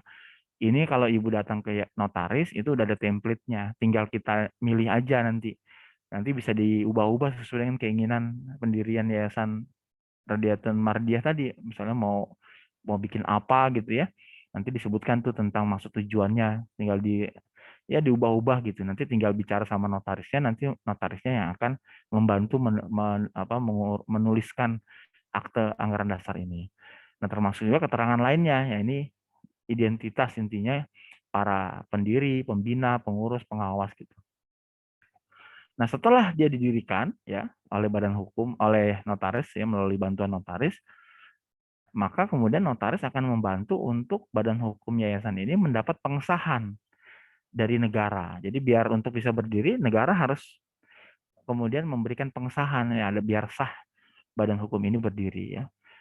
Nah, ini kementerian yang bertanggung jawab adalah Menteri Hukum dan HAM. Nanti ada aplikasinya sendiri tuh notaris yang tahu tuh ya. Jadi nanti di Dirjen Administrasi Hukum Umum nanti tinggal di input semua datanya, nanti tinggal keluar prosesnya. Itu nggak lama, itu mungkin sekitar 10 hari udah bisa diproses, dapat pengesahan menteri. Menteri harus menjawab kurang lebih sekitar 1 bulan prosesnya. Jadi kalau mau diurus sangat cepat gitu ya, di notaris bisa paling lama seminggu ya. Kalau notarisnya lagi nggak banyak kerjaan juga bisa sehari selesai gitu. Kemudian setelah itu diurusi ke Kumham ya. Ini nggak seperti masa sebelumnya harus datang ke sana, tinggal mengupload dokumen ke sistem informasi ya. Sebagaimana kalau Ibu Bapak sebagai dosen ini kan sering dihadapkan dengan aplikasi-aplikasi yang ada. Nah, itu juga sama, notaris juga punya aplikasi ya melalui website, dia tinggal masukkan dokumennya. Nah, nanti kementerian tinggal ngelihat. Kalau setuju dia tinggal kasih dokumen pengesahannya gitu. Nah, itu prosesnya hanya itu untuk mendirikan badan hukum yayasan. Nah, setelah dia disahkan gitu ya sebagai badan hukum ya, maka kemudian ada proses yang dilakukan oleh Kementerian Hukum dan HAM itu bersama dengan notarisnya untuk kemudian mengumumkan di dalam satu lembar informasi resmi yang dimiliki oleh negara, namanya tambahan berita negara ya. Jadi ada informasi channel resmi lah, kalau bahasa kita itu kan channel resmi pemerintah itu ada yang namanya berita negara, ada namanya tambahan berita negara. Ini peraturan, semua keputusan pemerintah itu biasanya masuk di berita negara. Nah, terus kemudian kalau yang lain-lain seperti pengesahan yayasan, PT dan yang lainnya itu biasanya dimasukkan dalam tambahan berita negara. Bagaimana ngelihat tambahan berita negara? Kalau yang sekarang saya yang digital belum pernah belum melihat secara detail ya. Tapi kalau dulu masih manual tuh dibukukan tuh. Bisa dilihat di Kementerian Hukum dan HAM atau dulu ada namanya Pusat Dokumentasi Hukum, itu di setiap berita negara itu disebutkan tuh. Sekecil apapun aktivitas yang dilakukan negara untuk membuat semua peraturan, dokumen dan segala macam itu disebutkan di dalam berita itu. Nah, ini nanti pengumumannya dibuat, nah tujuannya adalah untuk negara menstate bahwa resmi Yayasan Radiatun Mardiyah itu menjadi badan hukum yayasan. Ini kalau dari sisi nama, biasanya karena namanya banyak ya Bu, maksudnya nama yang serupa itu banyak, biasanya 3 suku kata. Sama seperti kalau kita bikin paspor tuh. Jadi ditambahin lah mungkin Radiatun Mardiyah Jakarta atau apa gitu nanti ya, supaya kemudian namanya jadi identik dan tidak dimiliki oleh yayasan yang lain. Nah, sebab banyak nama-nama yang pasaran dan sudah didaftarkan terlebih dahulu ya, supaya agak khusus nanti dibikinlah nama khusus. Sebab kalau namanya sama tertolak pasti nanti di sistem. Nah, nanti pengumuman ada biayanya, nah nanti bisa ditanyakan kepada notaris yang biasanya akan ngurus gitu. Nah, itu tadi ya bicara tentang pendirian ya. Nah, jadi kalau kita lihat proses formalisasinya ya, tadi saya gambarkan. Jadi dari mulai pendirian notaris, kemudian masuk tahap kedua pengesahan pengumuman, ada Kementerian Hukum dan HAM. Nah, ini setelah sah jadi badan hukum, nah biasanya ada kelengkapan-kelengkapan lainnya yang harus diurus oleh yayasan. Apa misalnya? Misalnya yang pertama biasanya untuk bisa beraktivitas perlu ada surat keterangan domisili ya. Karena yayasan itu badan hukum, dia harus berbeda dengan orang gitu ya. Jadi dia harus punya sendiri keterangan tentang dia tuh berdomisili di mana si yayasan ini gitu. Karena perlu diurus nanti ke PTSP kelurahan misalnya. Jadi bahwa Yayasan Radiatun Mardiah Perumpung ini alamatnya di mana tuh misalnya. Nanti terus di PTSP. Tanda daftar yayasan. Nah, ini kalau di dosen NIDN ini di yayasan juga ada TDY-nya. Nah, dia itu untuk kemudian meregister dari keberadaan yayasan. Biasanya ini urusan pemerintah daerah yang harus begini. Kemudian berkaitan dengan keuangan, ini biasanya untuk yayasan bisa melakukan transaksi keuangan, bisa kemudian punya rekening, itu harus punya yang disebut sebagai NPWP. Apalagi sekarang dengan ketentuan pajak yang baru yang 2 hari yang lalu diputuskan DPR, nah ini tambah lebih rumit lagi. Rumit artinya bahwa bukan hanya kalau dulu setiap orang bisa tidak harus melapor pajak, sekarang setiap orang yang punya NIK itu pasti nanti akan langsung bertransformasi jadi NPWP, sehingga harus didaftar, harus akan bayar pajak tuh, setiap orang harus bayar pajak, khususnya harus melaporkan pajak ya, khususnya untuk pendapatan kelas tertentu ya.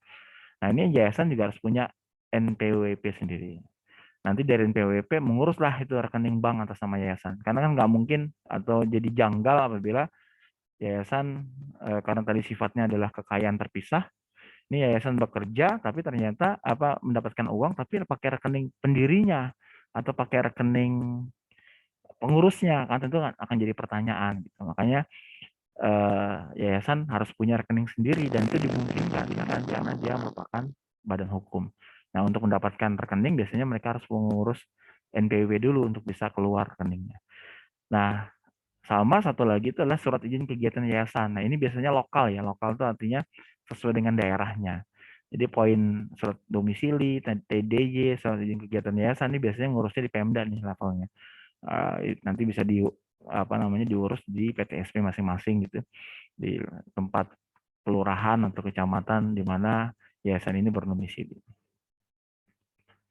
Nah, kemudian ini berkaitan dengan kekayaan yayasan. Jadi seperti yang saya bilang tadi bahwa yayasan itu kekayaannya harus terpisah dan tidak bisa digabung klaim sebagai kekayaan pendirinya atau pengurusnya atau pembinanya. Nah, kekayaan yayasan sesuai dengan ketentuan pasal 26 ya, Undang-Undang Yayasan, maka kekayaan yang dipisahkan itu bisa dalam bentuk uang dan juga dalam bentuk barang ya. Ini bisa aset ya, bergerak, aset tetap maupun aset bergerak ya. Nanti mungkin Bu Uci nanti akan lebih detail menjelaskan tentang persoalan-persoalan ini ya. Nah, kemudian yayasan juga punya sumber kekayaan lain yang kemudian bisa dijadikan bagian dari kekayaan yayasan. Apa saja? Misalnya sumber lainnya berupa sumbangan atau bantuan yang tidak mengikat ya. Ada keluarga yang ingin menyumbang atau ada perusahaan yang ingin memberikan CSR-nya gitu. Itu bisa kemudian ketika sumbangan diberikan itu menjadi sumber kekayaan yayasan. Ada wakaf bentuknya, misalnya keluarga punya aset, kemudian asetnya itu ingin diwakafkan. Nanti dari wakaf tadi nazirnya atau pengelolanya yayasan itu juga bisa kemudian menjadi bagian dari kekayaan yayasan. Ada hibah gitu. Hibah pemberian ya berupa barang atau mungkin uang itu bisa kemudian diterima sebagai bagian dari kekayaan yayasan. Ada hibah wasiat ya, komitmen pengurus atau siapapun misalnya ketika dia nanti meninggal sebagian hartanya dia ingin berikan kepada yayasan, itu juga bisa dari hibah wasiat tadi akan menjadi bagian dari kekayaan yayasan. Dan yang terakhir adalah bentuk dukungan lainnya ya, perolehan lainnya yang bisa diterima dan tidak bertentangan dengan anggaran dasar atau peraturan perundang-undangan. Nah, yang terakhir, ini ada khusus diatur di dalam kekayaan yayasan adalah apabila mendapat bantuan dari negara ya. Kadang-kadang negara kalau lagi punya uang bisa ngasih bantuan tuh kepada yayasan-yayasan. Dan itu bantuannya dalam jumlah yang kecil, bisa juga dalam jumlah yang besar. Nah, itu dimungkinkan untuk kemudian negara memberikan dan biasanya ini bentuknya hibah kalau di dalam mekanisme administrasi negaranya, negara memberikan hibah kepada yayasan ya. Ya, misalnya ada banyak yayasan kanker Indonesia itu dibantu hibahnya per tahun oleh pemerintah daerah gitu ya. Tujuannya adalah nanti yayasannya bisa menggerakkan aktivitas yang membantu tugas-tugas pemerintah. Itu bisa menjadi bagian dari kekayaan yayasan. Nah, ini saya mau masuk tadi dalam konteks pengelolaan adalah apa sih yang kemudian menjadi tugas pembina, pengurus, pengawas. Untuk nanti yang seperti disampaikan oleh Bu Tuti tadi, dari tugas-tugas ini, nah itu nanti bisa kebayang organisasi apa yang mau akan dibentuk ya, model organisasinya seperti apa gitu, strukturnya akan seperti apa ya, apa vertikal, horizontal ya. Tadi seperti materi yang disampaikan oleh Bang Tuti tadi. Kita lihat masing-masing nih bonggolan besarnya ya. Kalau pembina misalnya, apa kewenangannya? Nah, nanti yang mau jadi pembina nih punya kewenangan yang sangat besar yang tidak dimiliki oleh pengurus dan pengawas ya. Pertama, kewenangannya bisa merubah anggaran dasar ya. Jadi anggaran dasar yang udah dibikin di awal waktu pendirian mau dirubah nih. Nah, itu hanya bisa dilakukan oleh pembina. Kemudian yang kedua adalah mengangkat, memberhentikan pengurus dan pengawas. Itu hanya bisa dilakukan oleh pembina ya. Jadi pengurus nggak bisa memecat pengurus yang lain atau memecat pengawas, itu hanya kerjaan pembina lah yang bisa melakukan itu. Ya, pembina ini bisa menetapkan kebijakan umum ya. Yayasan itu mau bergerak kemana, mau bikin apa dalam 1 tahun ke depan, 5 tahun ke depan, itu semuanya ada di pembina. Kemudian mengesahkan program kerja dan rancangan anggaran setiap tahun dari yayasan. Kemudian bisa menetapkan keputusan untuk misalnya ada merger atau pembubaran ya. Ini ada 2 yayasan nih, 3 yayasan, yuk kayaknya kita bergabung aja deh di satu yayasan yang agak besar. Nah, itu selama disetujui oleh para pembina bisa kemudian dilakukan penggabungan. Nah, siapa yang kemudian bisa jadi pembina? Ya, ini setiap orang bisa jadi pembina. Orang perseorangan sebagai pendiri yayasan. Jadi biasanya mereka yang menjadi kemudian ditugaskan sebagai pembina yayasan. Gitu. Nah, atau sebagian dari pendiri bisa kemudian juga ditunjuk sebagai pengurus gitu atau pengawas. Nah, mereka yang berdasarkan keputusan rapat dinilai mempunyai dedikasi yang tinggi untuk mencapai maksud tujuan. Nah, ini misalnya Yayasan Radiatul Mardiah nih. Kemudian Bu Tuti mengusulkan nih Bu Yurika jadi pengurus, ya, misalnya begitu ya. Nah, itu bisa diputuskan oleh Dewan Pembina bahwa berdasarkan keputusan rapat pembina ini ada apa namanya pihak-pihak tertentu yang bisa dia mintai bantuan nih untuk jadi pengurus nih. Nah, itu menjadi kewenangan atau menjadi tugas dari si pembina. Kemudian ada larangan rangkap jabatan. Ini berlaku nih untuk semuanya. Kalau udah jadi pembina nggak bisa jadi pengurus dan pengawas. Jadi pengurus nggak bisa jadi pembina atau jadi pengawas ya, atau sebaliknya. Ya, jadi ini rangkap jabatan yang dulu seringkali muncul di organisasi seperti yayasan ini mulai dibatasi di dalam undang-undang yang baru sehingga tidak perlu lagi ada rangkap jabatan. Gitu ya. Kemudian pembina harus rapat. Ini disebutkan minimalnya gitu 1 kali dalam 1 tahun ya. Dan yang dikerjakan adalah dia melakukan evaluasi tentang bagaimana nasib yayasan ini dari haknya, kewajibannya, kekayaannya gitu ya, serta menyusun rencana tahun depan gitu. Dikerjakan dalam rapat tahunan. Ya, seminimal-minimalnya setiap tahun nih Dewan Pembina rapat dalam apa namanya pembahasan rapat tahunan. Nah, bagaimana dengan pengurus? Nah, pengurus ini khusus tanggung jawabnya adalah untuk menjalankan kepengurusan yayasan. Dan dia berhak untuk mewakili yayasan ke dalam maupun baik di dalam maupun di luar pengadilan ya. Artinya apabila nanti meskipun kita tidak berharap ya yayasan kemudian menghadapi situasi problem tertentu misalnya begitu ya, menghadapi hukum ya itu bisa tuh. Nah, sebagai contoh misalnya beberapa bulan lalu saya membantu Yayasan Kanker Indonesia begitu ya. Itu kemudian melihat ternyata ketika pandemi karena kesulitan keuangan ya karena hibahnya dipotong oleh pemerintah daerah, dia harus memecat sejumlah pegawai gitu. Nah, pegawai yang dipecat tadi itu tidak terima dengan kompensasi yang diberikan, dia kemudian mengajukan somasi sampai akhirnya mengajukan gugatan ke pengadilan hubungan internasional, hubungan industrial gitu ya. Nah, siapa yang mewakili? Yang mewakili bisa adalah si pengurus yayasan yang mewakili di pengadilan gitu untuk mempertanggungjawabkan atau untuk menjelaskan kenapa kemudian dia sampai memecat karyawan-karyawan itu atau para relawan itu gitu. Nah, itu salah satunya yang bisa akan jadi tanggung jawab dari si pengurus.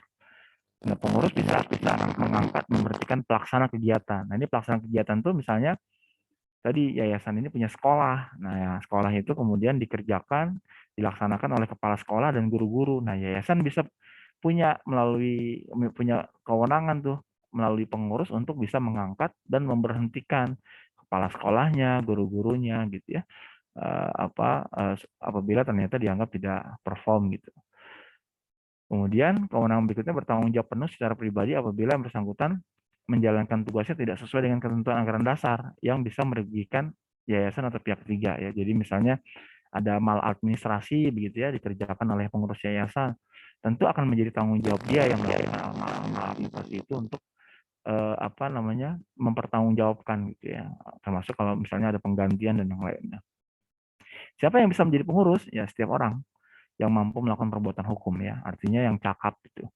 Cakap dalam depan hukum itu artinya dia diakui punya kemampuan untuk melakukan perbuatan hukum ya, mewakili yayasan. Kemudian dia diangkat oleh pembina berdasarkan rapat pembina untuk masa tugas kurang lebih 5 tahun dan dapat diangkat kembali. Nah, larangan tangkap jabatan juga berlaku.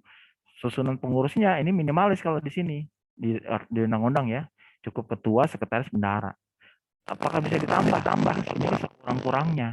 3 ini yang minim gitu. Kalau mau ditambah sesuai dengan fungsinya, silahkan. Itu undang-undang membuka ruang kesempatan bagi masing-masing yayasan untuk mengurusi sendiri bagaimana organisasi dia harus dibentuk.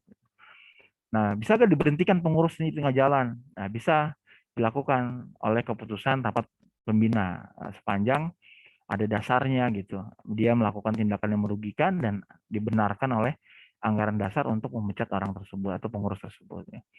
Nah, hanya prosesnya tidak seperti memecat pegawai gitu ya. Kalau di yayasan dia harus kalau pengurus itu harus ada pemberitahuan tertulis kepada menteri.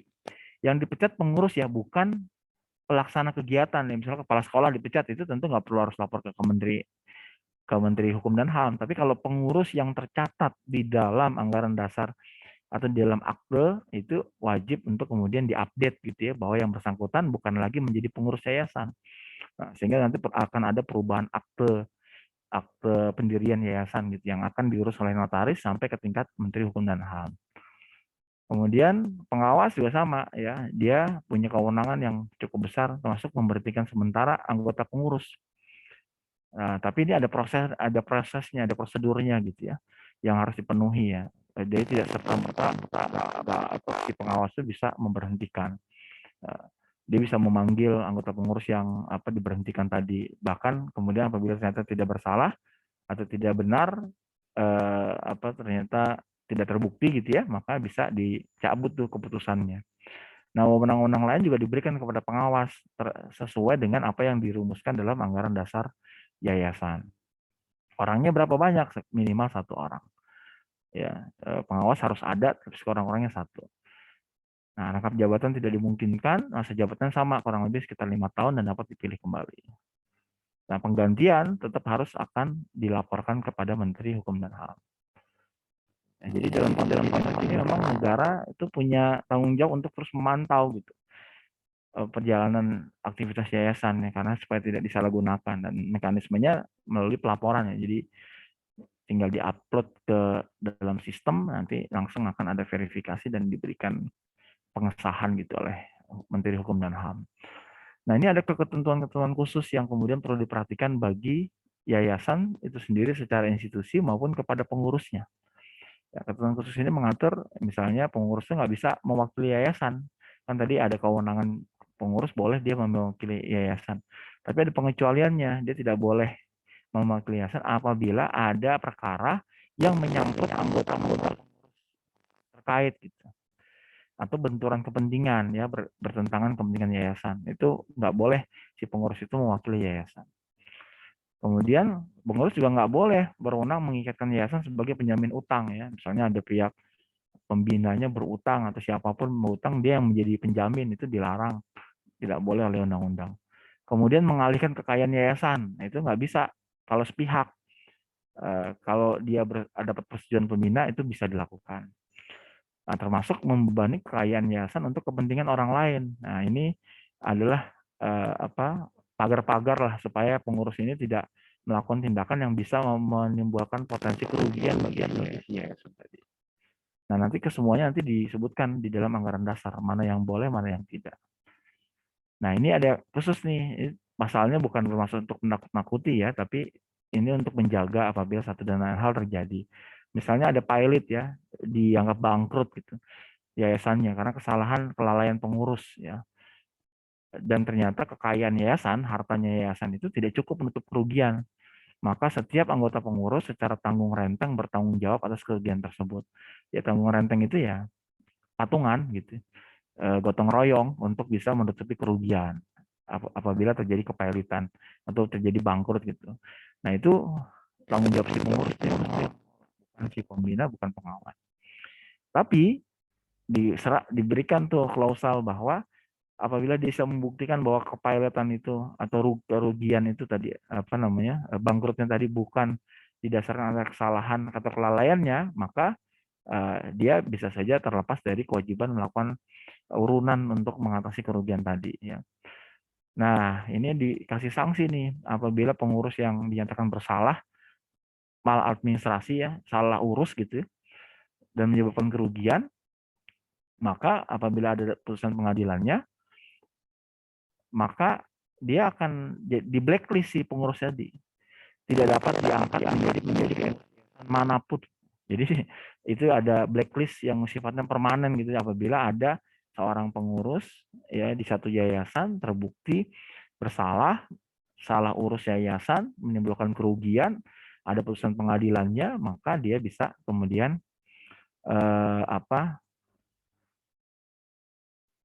dia nggak bisa diangkat selama 5 tahun tuh sebagai pengurus yayasan manapun.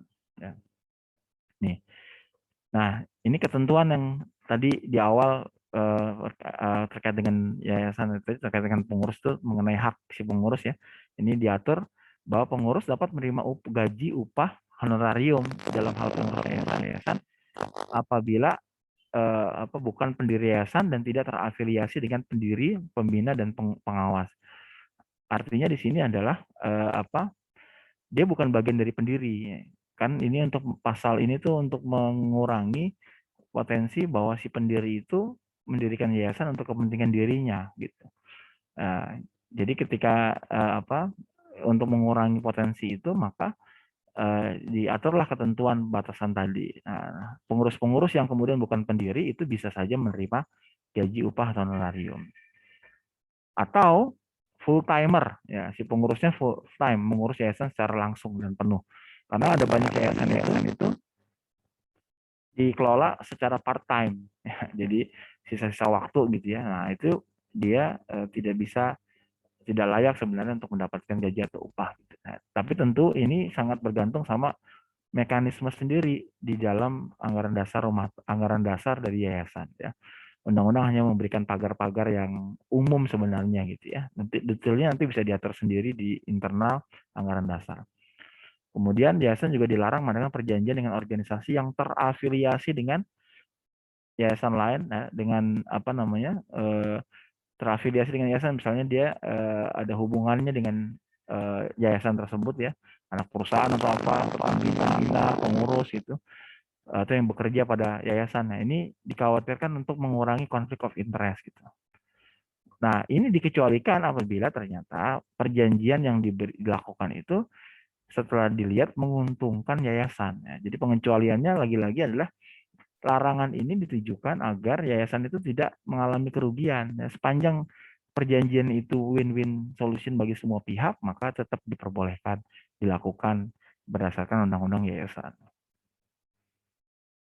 Nah, bagaimana menjalankan dan mengembangkan ya?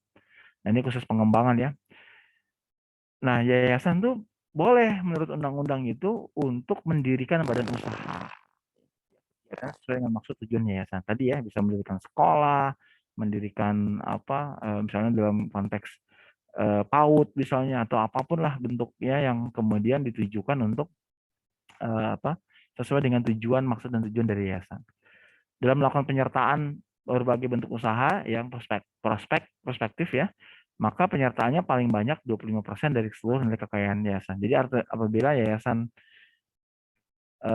Radiatul Mardia misalnya punya modal katakanlah 100 miliar gitu, maka 2/4-nya itu bisa kemudian diinvestasikan lah kurang lebih gitu dalam bentuk penyertaan saham di sejumlah usaha yang ada gitu. Itu diperbolehkan, tapi paling banyak hanya 25% dari total nilai kekayaan yayasan.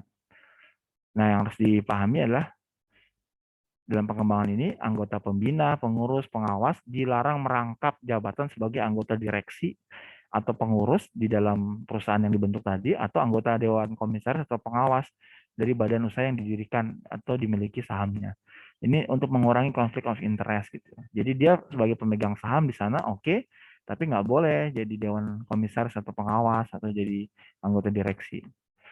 Nah, harus juga dipastikan bahwa kegiatan yang dilakukan oleh badan usaha itu tidak bertentangan dengan serta ketertiban umum, kesusilaan, dan peraturan perundang-undangan yang berlaku. Yang sifatnya memang normatif, tapi ini pagar supaya yayasan itu tidak mengikuti bisnis yang aneh-aneh gitu kan. Misalnya yayasannya sosial, keagamaan, tapi kemudian punya saham di perusahaan hiburan malam gitu misalnya. Nah, itu kan tentu menjadi tidak tepat gitu. Nah, ini yang menjadi ketentuan pagar supaya yayasan tetap lurus sesuai dengan niatan pendiriannya.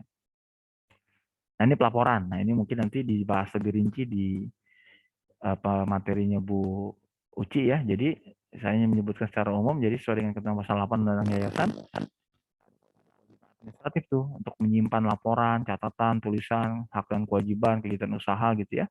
Sehingga nanti dari kewajiban ini, dari dokumen kekuasaan keuangan yayasan, bukti-bukti itu nanti akan digunakan untuk menyusun laporan ya. Laporan yang disusun apa? Laporan tahunan ya, tentang bagaimana keadaan keuangan yayasan ya dalam periode tersebut ya, serta transaksi-transaksi lainnya gitu.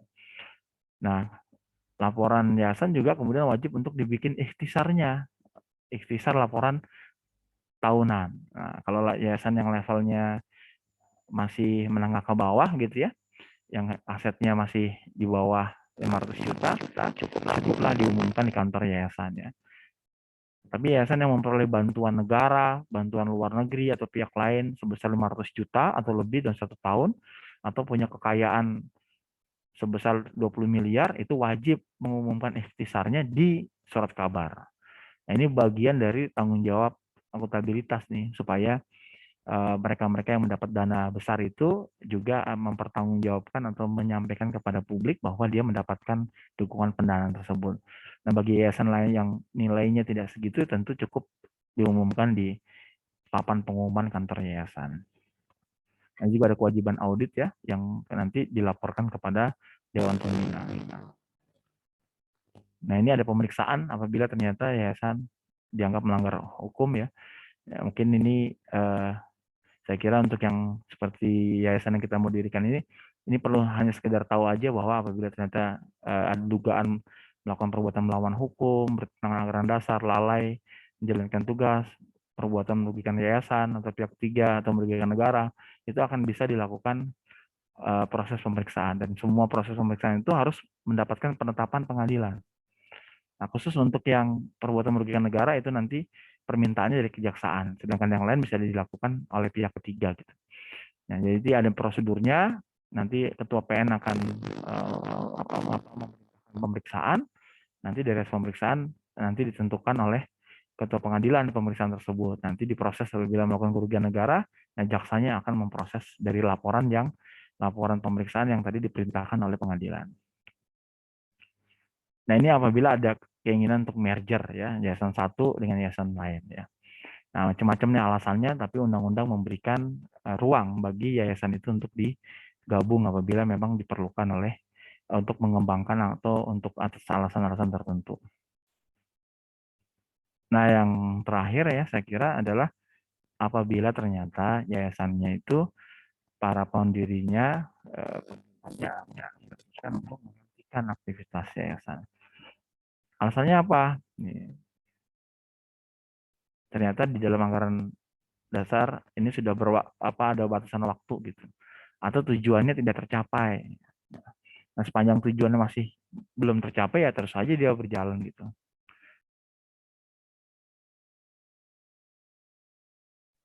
Kemudian ada juga pembubaran atas dasar putusan pengadilan apabila ada ketentuan yang disebutkan di sini.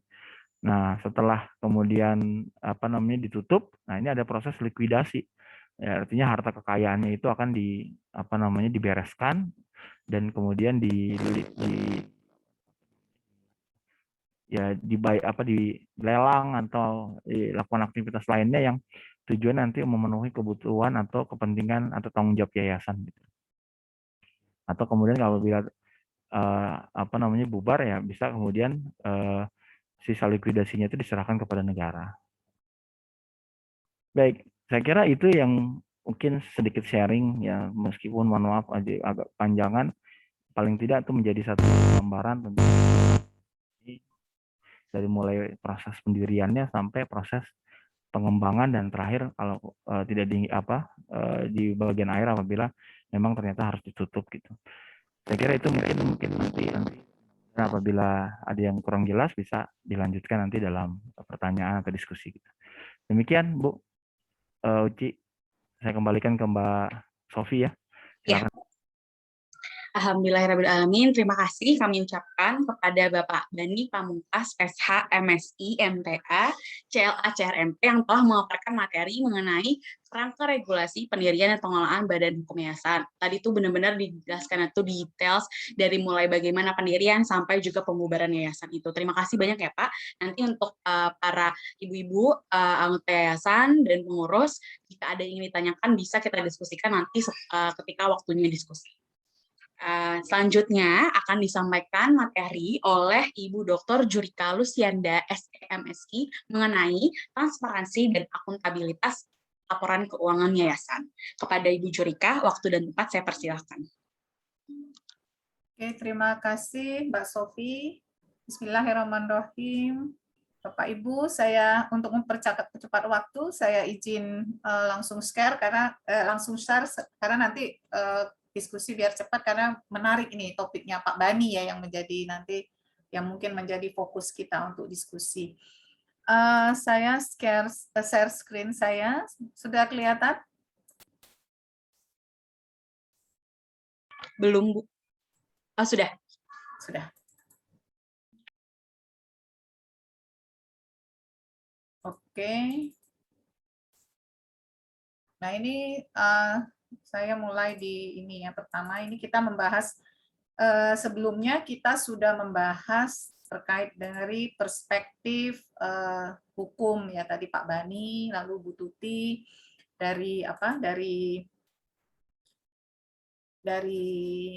komunikasi. Nah, saya dari laporan keuangan. Ini sebenarnya kita sudah membuatkan web ya untuk YRM. Jadi mungkin nanti saya hanya menjelaskan sedikit saja terkait dengan bagaimana transparansi dan akuntabilitas keuangan itu nanti hasilnya dalam bentuk laporan keuangan yayasan ya. Kita nanti laporan keuangan yayasan kita sudah langsung berfokus atau berbasis kepada ISAK 35 atau interpretasi standar akuntansi keuangan 35 yang khusus untuk yayasan atau kalau dalam istilah yang dibuat oleh Ikatan Akuntansi Indonesia itu ISAK 35 itu khusus untuk laporan keuangan EBNL atau entitas berorientasi non-laba, istilah yang digunakan. Ini saya nggak bisa saya nggak bisa yang besar ini slideshow-nya. Oke, gini saja ya mungkin untuk mempercepat waktu. Nah, di sini jadi sebenarnya kalau dalam istilah akuntansi kita dalam ekonomi kita menggunakan istilahnya kan tata kelola atau governance ya, good corporate governance biasanya menggunakan. Nah, jadi proses di mana dilakukan organisasi atau masyarakat mengatasi masalah yang terjadi yang digunakan governance ini, tata kelola ini. Nah, biasanya tata kelola ini kita wujudkan dalam transparansi dan akuntabilitas yang outputnya itu nanti laporan keuangan yang merupakan tanggung jawab yayasan kepada donatur. Karena nanti kan yayasan itu umumnya menerima banyak dana dari donatur. Nah, di sini kita akan mulai membahas masing-masing untuk transparansi Transparansi itu apa? Gitu. Kok ngeheng ya punya saya ya. Nah ini, halo Sofi, kedengar ini enggak ya? Kok nggak Dengar, bisa Bu. ya?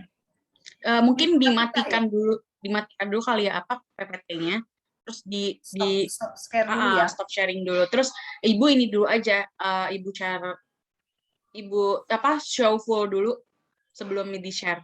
Jadi dipencet yang full gitu loh, Bu. Loh ini nggak bisa loh, udah saya klik nggak bisa ya. Sebelum di share screen. Coba. Oh sebelum stop share screen dulu ya. Ini biasalah kalau. Suka gitu kendala teknis. Oh karena saya recording katanya nggak bisa ya.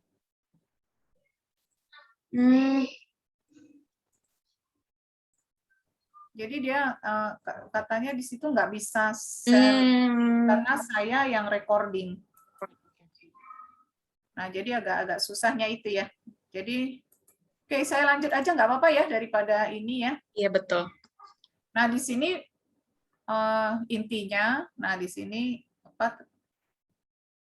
transparansi itu sebenarnya proses keterbukaan ya. Kita membuka bagaimana para pengelola yayasan atau manajemen terkait dengan manajemen publik. Jadi bagaimana kita bisa biar nanti ini loh kita tuh punya informasi terkait dengan pengelolaan. Nah ini yang menjadi hal yang penting. Di sini sifatnya terbuka, jadi bentuk kejujuran kepada masyarakat apa yang telah menjadi haknya untuk mengetahui secara umum dan menyeluruh atas sesuatu yang bisa dipertanggungjawab untuk mengolah sumber daya yang diamanatkan. Nah, di sini prinsip transparansi itu ada informatif dan pengungkapan ya. Jadi informatif itu apa ya? Bisa memberikan arus informasi, berita atau penjelasan mekanisme prosedur, data, fakta kepada stakeholder atau donatur kalau dalam ini yang membutuhkan informasi secara jelas dan akurat. Nah, sedangkan pengungkapan itu biasanya lebih kepada pengungkapan bagaimana kita mengungkapkan kepada publik terkait dengan aktivitas dan kinerja finansial. Nah, di sini apa saja yang menjadi informatif itu ya. Jadi apa sih yang dimaksud dengan prinsip transparansi yang terkait dengan informatif? Jadi indikator dari suatu informatif itu apa? Oh, tepat waktu. Nah, tepat waktu itu apa? Berarti kita karena tadi transparansi itu merupakan bukti keterbukaan terkait dengan laporan keuangan yayasan, maka ya kita harus menyajikan laporan keuangan harus tepat waktu. Nah, jadi misalnya tahun berakhir sudah tahun 2020 ya 2021 kita sudah menyiapkan laporan keuangan terkait tahun 2021 atau periode 2020. Lalu memadai, apa yang dimaksud dengan memadai? Nah, itu ya laporan keuangan itu harus kita sesuai dengan prinsip akuntansi yang berlaku di Indonesia. Nah, di sini Ikatan Akuntan Indonesia itu sudah membuatkan ISAK 35 memang khusus laporan keuangan khusus untuk EBNL atau yayasan. Nah, prinsip jelas, indikator jelas. Jelas itu apa ya? Jelas kita membuat laporan keuangan itu jelas sehingga si pembaca atau pihak eksternal yang membutuhkan atas laporan keuangan itu mudah memahami dan tidak timbul adanya kesalahpahaman atau misinterpretasi atas laporan keuangan itu. Nah, selain itu ada akurat. Akurat itu apa? Nah, akurat itu ya harus memberikan apa adanya ya. Jadi dia bebas dari kesalahan. Jadi bias free ya istilahnya. Jadi dia tidak menyesatkan pengguna atas informasi laporan keuangan itu. Lalu dapat dibandingkan. Nah, dapat dibandingkan itu nanti saya rasa kami sudah bikinkan format aplikasi berbasis web berdasarkan ISAK 35. Jadi laporan itu akan dibuat 2 periode. Jadi dia dapat dibandingkan itu. Artinya laporan keuangan yang baik itu bisa kita bandingkan periode sebelumnya dengan periode yang sekarang. Itu ya istilahnya. Jadi laporan keuangan itu nanti ada 2 periode ya tahunnya. Misalnya ketika kita membuat laporan 2020 itu ada pembanding 2019. Lalu mudah diakses. Nah, ini mudah diakses oleh semua pihak. Nah, di sini akses mudah itu makanya melalui web itu, sehingga nanti setelah laporan keuangan selesai, maka laporan keuangan itu bisa kita buat berdasarkan ininya ya, yang diakses melalui web itu. Nah, ini yang terkait dengan informatif. Nah, kalau terkait dengan pengungkapan, nah apa yang dimaksud dengan pengungkapan? Nah, kondisi keuangan ya kita mengungkapkan terkait dengan apa adanya secara utuh keuangan organisasi. Lalu juga ada susunan pengurus, kita menjelaskan yang siapa, karena di sini biasanya nanti ada pemisahan fungsi tadi seperti yang dijelaskan Pak Bani, pemisahan fungsi antara pengurus dan manajemen, atau nanti ada fungsi pengawas gitu ya. Lalu perencanaan dari hasil kegiatan. Jadi dia harus merupakan penjelasan terkait pengungkapan itu ya terkait dengan rencana kita, kinerjanya bagaimana. Nah, itu yang yang menjelaskan terkait dengan pengungkapan. Jadi ada kondisi keuangan, susunan pengurus, dan lalu prinsip akuntabilitas itu sendiri apa? Nah, akuntabilitas itu kan dia menyediakan informasi terkait dengan keberhasilan dan sasaran tujuan yang telah ditentukan oleh suatu program atau kegiatan organisasi. Nah, dia dibuat berdasarkan pada tujuan dari misi dan visi, manfaat dan hasil yang diperoleh dari suatu kegiatan dalam konteks perusahaan dan atau organisasi. Nah, selain itu juga prinsip akuntabilitas itu bisa menjamin penggunaan sumber daya secara konsisten dan sesuai dengan undang-undang peraturan yang berlaku. Nah, di sini kita bisa lihat akuntabilitas itu ada akuntabilitas publik, ya ada akuntabilitas horizontal, akuntabilitas vertikal. Kalau akuntabilitas publik itu memberikan informasi terkait aktivitas dan kinerja keuangan dari pemerintah terhadap stakeholder yang terkait. Nah, sedangkan kalau akuntabilitas horizontal itu tanggung jawab yang tidak berkaitan dengan jabatan suatu perusahaan atau organisasi tertentu. Nah, sedangkan kalau akuntabilitas vertikal ini berkaitan dengan suatu jabatan. Jadi ini yang terkait dengan akuntabilitas. Nah, di sini kita, dari tadi transparansi dan akuntabilitas itu ya kita buat dalam pertanggungjawabannya dalam bentuk laporan keuangan berbasis dengan ISAK atau interpretasi standar akuntansi keuangan 35 yang diterbitkan oleh Ikatan Akuntan Indonesia. Nah, di sini laporan keuangan yayasan itu terdiri dari 5 ya. Jadi ini sudah ada semua di web, kita sudah bikinkan. Yang pertama terkait dengan laporan posisi keuangan atau neraca, ada laporan penghasilan komprehensif, laporan laba, lalu rugi sebenarnya ini, lalu ada laporan perubahan aset neto, ini terkait dengan aset, lalu laporan arus kas dan catatan atas laporan keuangan. Ini standar sudah dibuat oleh Ikatan Akuntan Indonesia. Dari kegiatan PKM sebelumnya ini sudah kita bahas terkait dengan laporan-laporan ini. Nah, ini saya hanya mengingatkan kembali. Laporan posisi keuangan itu sebenarnya sama dengan neraca ya, jadi terdiri dari aset, liability, dan liabilitas, dan ini ya ada aset neto. Nah, karena ini sih dikatakan aset neto karena kan terkait dengan yayasan kan dari donatur banyaknya. Nah, ini format ini sudah kita buat di web, jadi tinggal nanti kita akan adakan monitoring bagaimana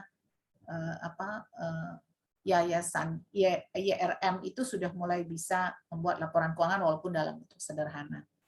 Lalu ada laporan penghasilan komprehensif. Nah, penghasilan komprehensif ini ya sebenarnya hampir sama kalau yang dari kalau entitas entitas EBL atau entitas berorientasi laba ya dia ini laporan laba rugi komprehensif sebenarnya. Nah, ini ada nanti kan pembatasan dari pemberi sumber daya, ada yang tidak. Jadi ketika akadnya dari awal itu si pemberi atau donatur itu akan sudah memberikan ini dana untuk ini dengan batasan atau tidak dengan batasan. Nah, yang ketiga laporan perubahan aset. Nah, perubahan aset ini jadi ini biasanya perubahan ekuitas biasanya kalau dalam perusahaan yang berorientasi laba ya. Jadi ada saldo awal, lalu terkait dengan kegiatan-kegiatan, sehingga kita akan dapat hasil saldo akhir baik untuk dana yang dengan pembatasan atau tanpa pembatasan. Nah, ini sumber semuanya dari Ikatan Akuntan Indonesia. Lalu terakhir ada laporan arus kas. Laporan arus kas dari 3 operasi, dari aktivitas, operasi, investasi, dan pendanaan. Jadi ini hanya saya mengingatkan kembali saja, karena ini sudah kita bahas dari kegiatan PKM sebelumnya, dan ini sudah kita buatkan formatnya, aplikasinya berbasis digital ya di web, di webnya YRN. Nah, terakhir catatan atas laporan keuangan. Ini menjadi penting juga, karena makanya jadi bagian dari laporan keuangan. Nah, ini biasanya memberi ringkasan kebijakan akuntansi terkait menjelaskan gambaran umum organisasi. Jadi misalnya dibentuk tahun berapa, lalu di hadapan notaris notaris siapa, berlokasi di mana. Lalu kebijakan-kebijakan akuntansi yang dibuat, ya kan? Di situ kita harus jelas. Lalu pos-pos laporan keuangan atau informasi penting lainnya. Jadi nanti biasanya ada catatan A, catatan B, catatan C, dan catatan D, dan sekitarnya. Ini hanya contoh saja.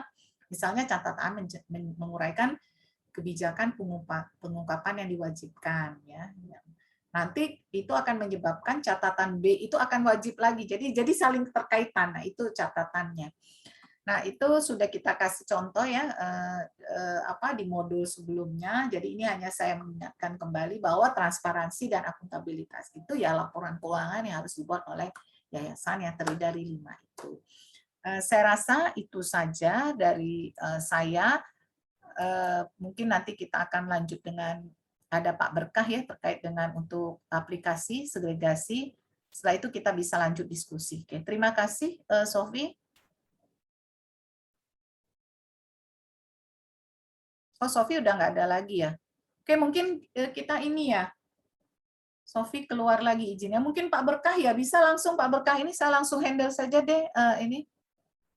Pak Berkah mana Pak Berkah?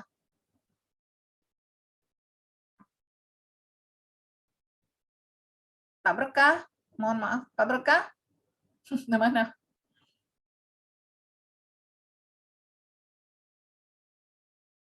Atau untuk ini ya, mempersingkat waktu, Pak Berkah belum langsung di apa namanya? Oh, Pak Berkah ya? Oh, saya sebentar, Pak Berkah. Baik, Bu, tolong di-share-kan. Oke, sebentar, Pak Berkah.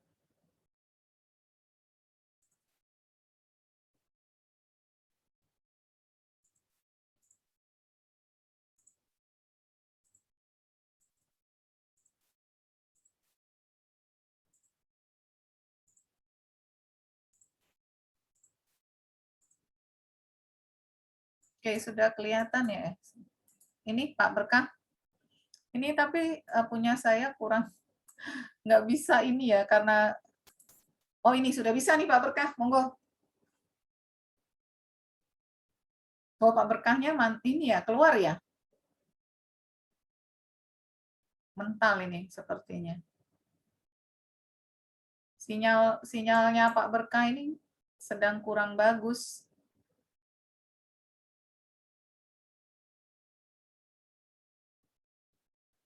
Pak Berkah?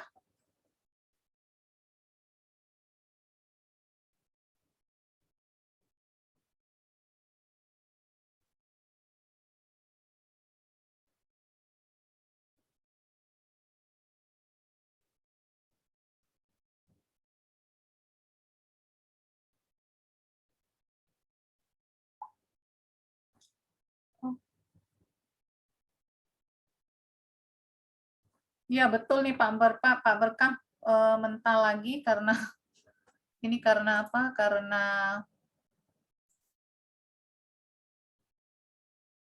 kita tunggu atau kita ini ya Bu Tuti mana? Bu Tuti kita diskusi aja apa gimana ya? Karena ini Pak Berkahnya mental. Sinyalnya jelek nih Bu Tuti, Pak Berkah. Apa kita ini saja, diskusi saja langsung? Hah? Bentar.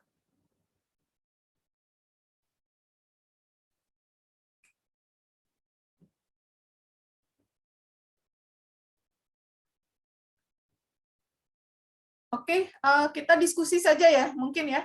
Monggo silakan Bapak atau Ibu yang mungkin ada yang mau ditanyakan terkait dengan ini materi kita hari ini, silakan.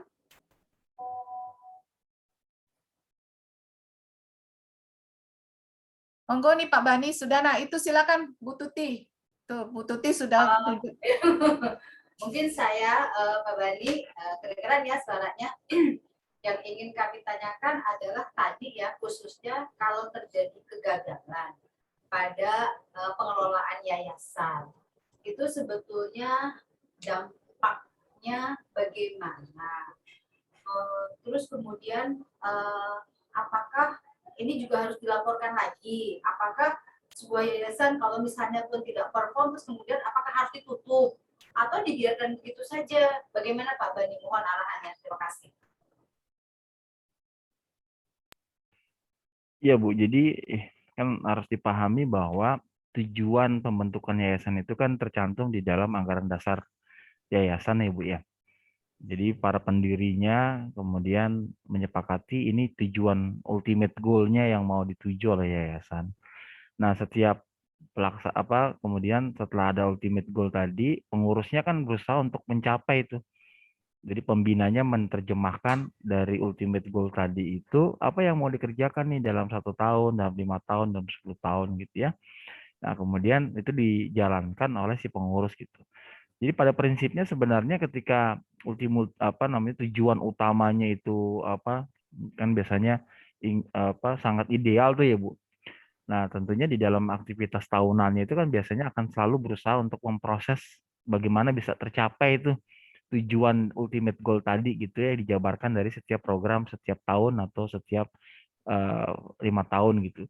Jadi kalau prinsipnya sih ini by progress aja Bu. Jadi kalau misalnya ternyata nggak memenuhi target nih, ya itu bukan berarti kemudian gagal gitu, tapi ya bahwa tidak tercapai target tersebut gitu dan masih terus berproses untuk mencapai tujuan yang akhir yang ingin dicapai gitu.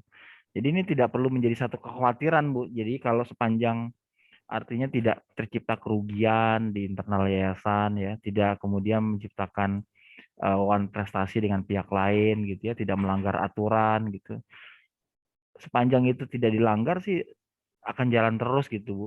Jadi nggak perlu ada kekhawatiran bahwa nanti gimana kalau dianggap itu nanti akan ditutup. Enggak, ini masalah penutupan itu sangat tergantung dari internal yayasan sendiri Bu. Jadi negara ini sifatnya hanya mengadministrasikan apapun yang dikerjakan oleh yayasan. Jadi dia tidak dalam posisi aktif untuk memantau satu persatu yayasan yang ada gitu. Tapi nanti akan terjadi case by case, misalnya ada kasus nih yayasan ini ramai gitu ya, ada konflik nih misalnya gitu ya. Nah itu baru kemudian nanti ada treatment tersendiri yang karena sifatnya ini perdata ya, hubungan antar individu atau kelompok atau institusi, maka akan diselesaikan sendiri oleh mereka gitu. Jadi negara tuh sifatnya di dalam konteks perdata ini tidak aktif itu. Jadi dia menunggu aja Bu, menunggu dari apa yang kemudian dikerjakan oleh yayasannya itu. Jadi dia tidak seperti dalam aktivitas pidana yang ada yang dia harus aktif ketika terjadi pelanggaran. Dalam konteks ini tidak. Jadi negara akan menunggu saja. Kalau Ibu tidak mengupdate data yayasan juga negara juga mungkin nggak akan tahu gitu bahwa itu terjadi gitu ya.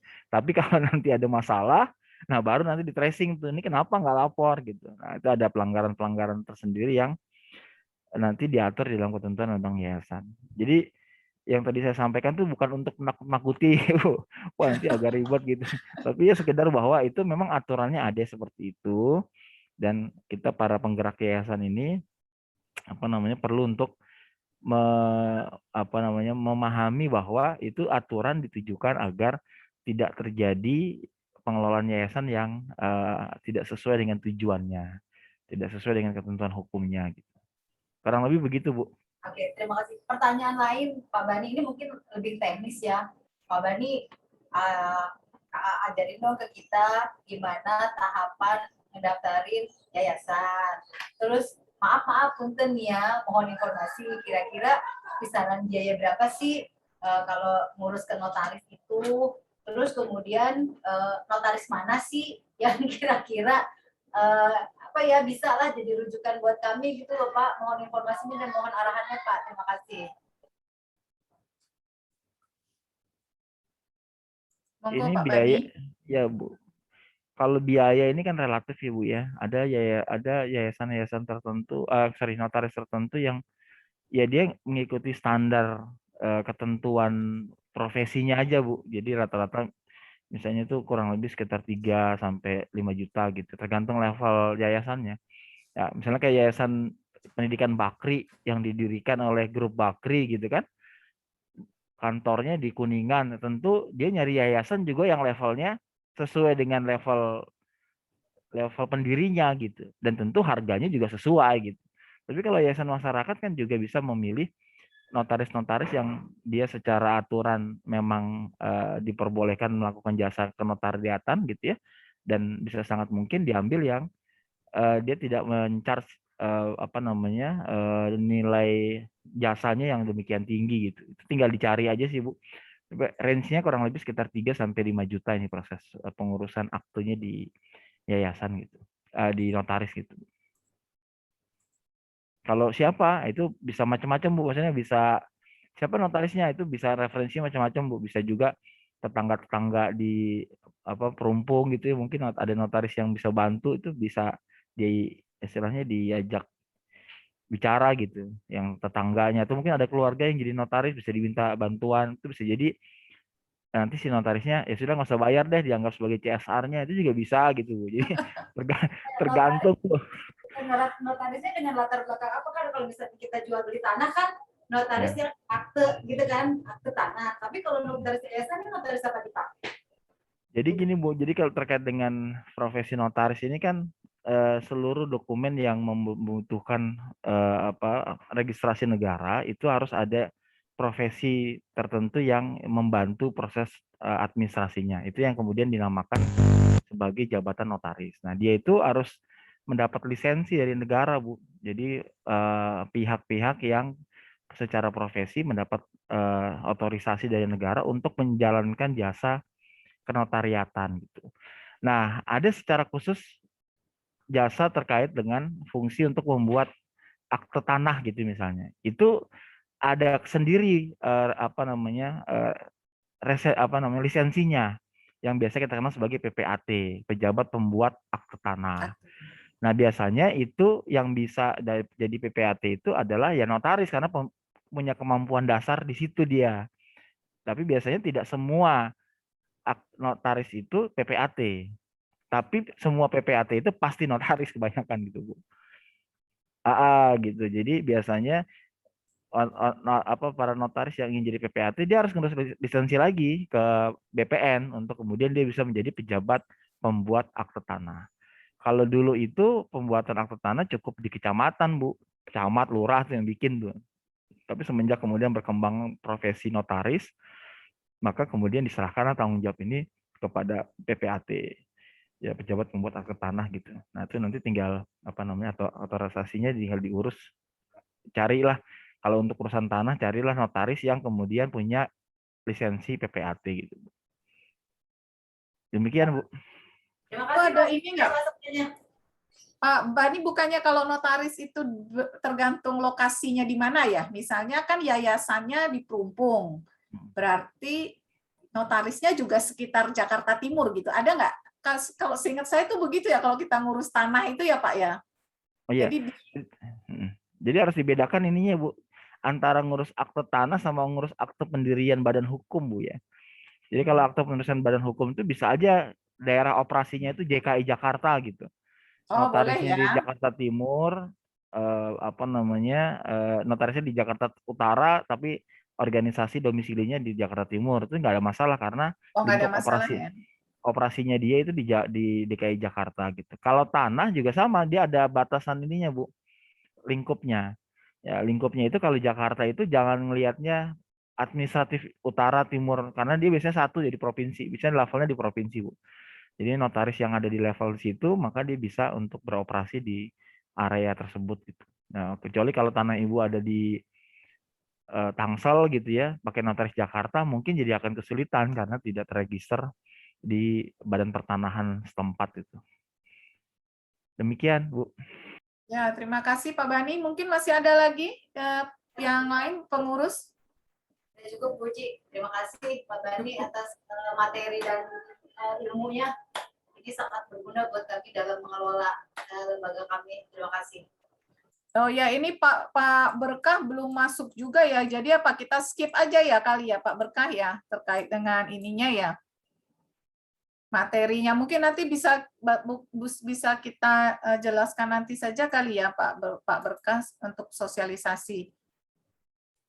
Ya, sebetulnya kalau mungkin untuk Pak Berkah kan masih ada penyempurnaan sistem ya Bu Uci. Ya. Jadi mungkin nggak apa-apa tidak dalam kesempatan ini, tapi sambil penyempurnaan sistem mungkin di pertemuan berikutnya aja untuk penjelasan Pak Berkah. Terima kasih. Ya. Oke, baik. Terima kasih Bapak dan Ibu peserta kegiatan pengabdian kepada masyarakat, khususnya mitra kegiatan di sini, yaitu Yayasan YRM Perumpung. Dan saya juga mengucapkan terima kasih kepada Pak Bani Pamungkas yang hari ini bersedia hadir menjadi pemateri dan sangat banyak insight yang kita dapat ya. Nah ini penutup seharusnya ada pembacaan doa oleh Pak Berkah, tapi karena Pak Berkahnya nggak ada, kita boleh nodong Pak Bani nggak? Sebagai doa penutup. Wah kata Pak Bani ini berat ini sebagai pemateri dan pembaca doa. Supaya semua kegiatan kita berjalan lancar ditutup dengan doa. Mohon maaf Pak Bani ini ditodong boleh ya? Baik, Pak Ustadz. Monggo silakan Pak Bani. Baik, Bapak Ibu sekalian, untuk menutup acara ini dan untuk senantiasa aktivitas yang kita lakukan mendapat ridho dan berkah dari Allah Subhanahu wa taala, kita tutup pertemuan ini dengan membaca Salatul Fatihah. Semoga apa yang sudah kita kerjakan pada hari ini menjadi bagian dari tambahan amal ibadah kita, dan Allah Subhanahu wa taala memberikan kemudahan-kemudahan buat kita semua di dalam menjalankan apa yang ingin kita kerjakan ke depan gitu. Hadiyatul nafiyah al-Fatihah. Alhamdulillahirabbil alamin arrahmanir rahim maliki yaumiddin. Iyyaka na'budu wa iyyaka nasta'in ihdinas siratal mustaqim siratal ladzina an'amta 'alaihim ghairil maghdubi 'alaihim waladdallin. Amin. Demikian Bu, mudah-mudahan apa yang kita kerjakan senantiasa dimudahkan dan kita senantiasa berada dalam kondisi yang sehat dan bisa kembali berkumpul nanti dalam kesempatan-kesempatan berikutnya. Demikian Bu. Amin, amin ya Allah. Ya Rabbal Alamin. Terima kasih Pak Bani. Ini ada sedikit saya secara simbolis saja memberikan sertifikat ya Pak Bani sementara yang bisa kami ini kan Pak Bani silakan, terima kasih untuk sertifikat of appreciation-nya. Ini nanti gelarnya mungkin kita akan rubah Pak Bani lengkap ya. Bu, nggak usah tutup. Karena ini kemarin Pak Berkah mencari gelar, saya tanya gelar Pak Bani itu gimana. Jadi ini sertifikat yang akan kami berikan, insya Allah segera kami kirimkan ke Pak Bani. Kami mengucapkan terima kasih atas partisipasi Pak Bani dalam kegiatan ini dan juga kepada ibu-ibu. Terima kasih, semoga kita senantiasa dalam keadaan sehat selalu. Dengan ini, dengan membaca Alhamdulillah, saya tutup acara kegiatan pengabdian kepada masyarakat, dosen dan mahasiswa semester ganjil 2001-2020. Alhamdulillah. Wassalamualaikum warahmatullahi wabarakatuh. Kita foto dulu terakhir ya, foto terakhir. Senyum. Pak Bani kita foto dulu. Ya, Bu. 1, 2, 3. Ya, terima kasih. Assalamualaikum warahmatullahi wabarakatuh. Izin live Ibu ya. Monggo Pak. Ambo. Sip. Yuri nggak datang ya? Mas Fadil mana ya? Ada Yuri. Ada. Udah Yuri lagi wawancara Filja. Oh, sip. Oke. Berarti kita end ya. Sisanya biar ini ya. Bu Tuti dan Mas Fadil yang beresin ya. Iya, ini saya mau matiin laptop. Makasih banyak Bu Ci. Oke, makasih ya semuanya ya. Assalamualaikum. Yuk, assalamualaikum. Izin live ya Bu. Monggo.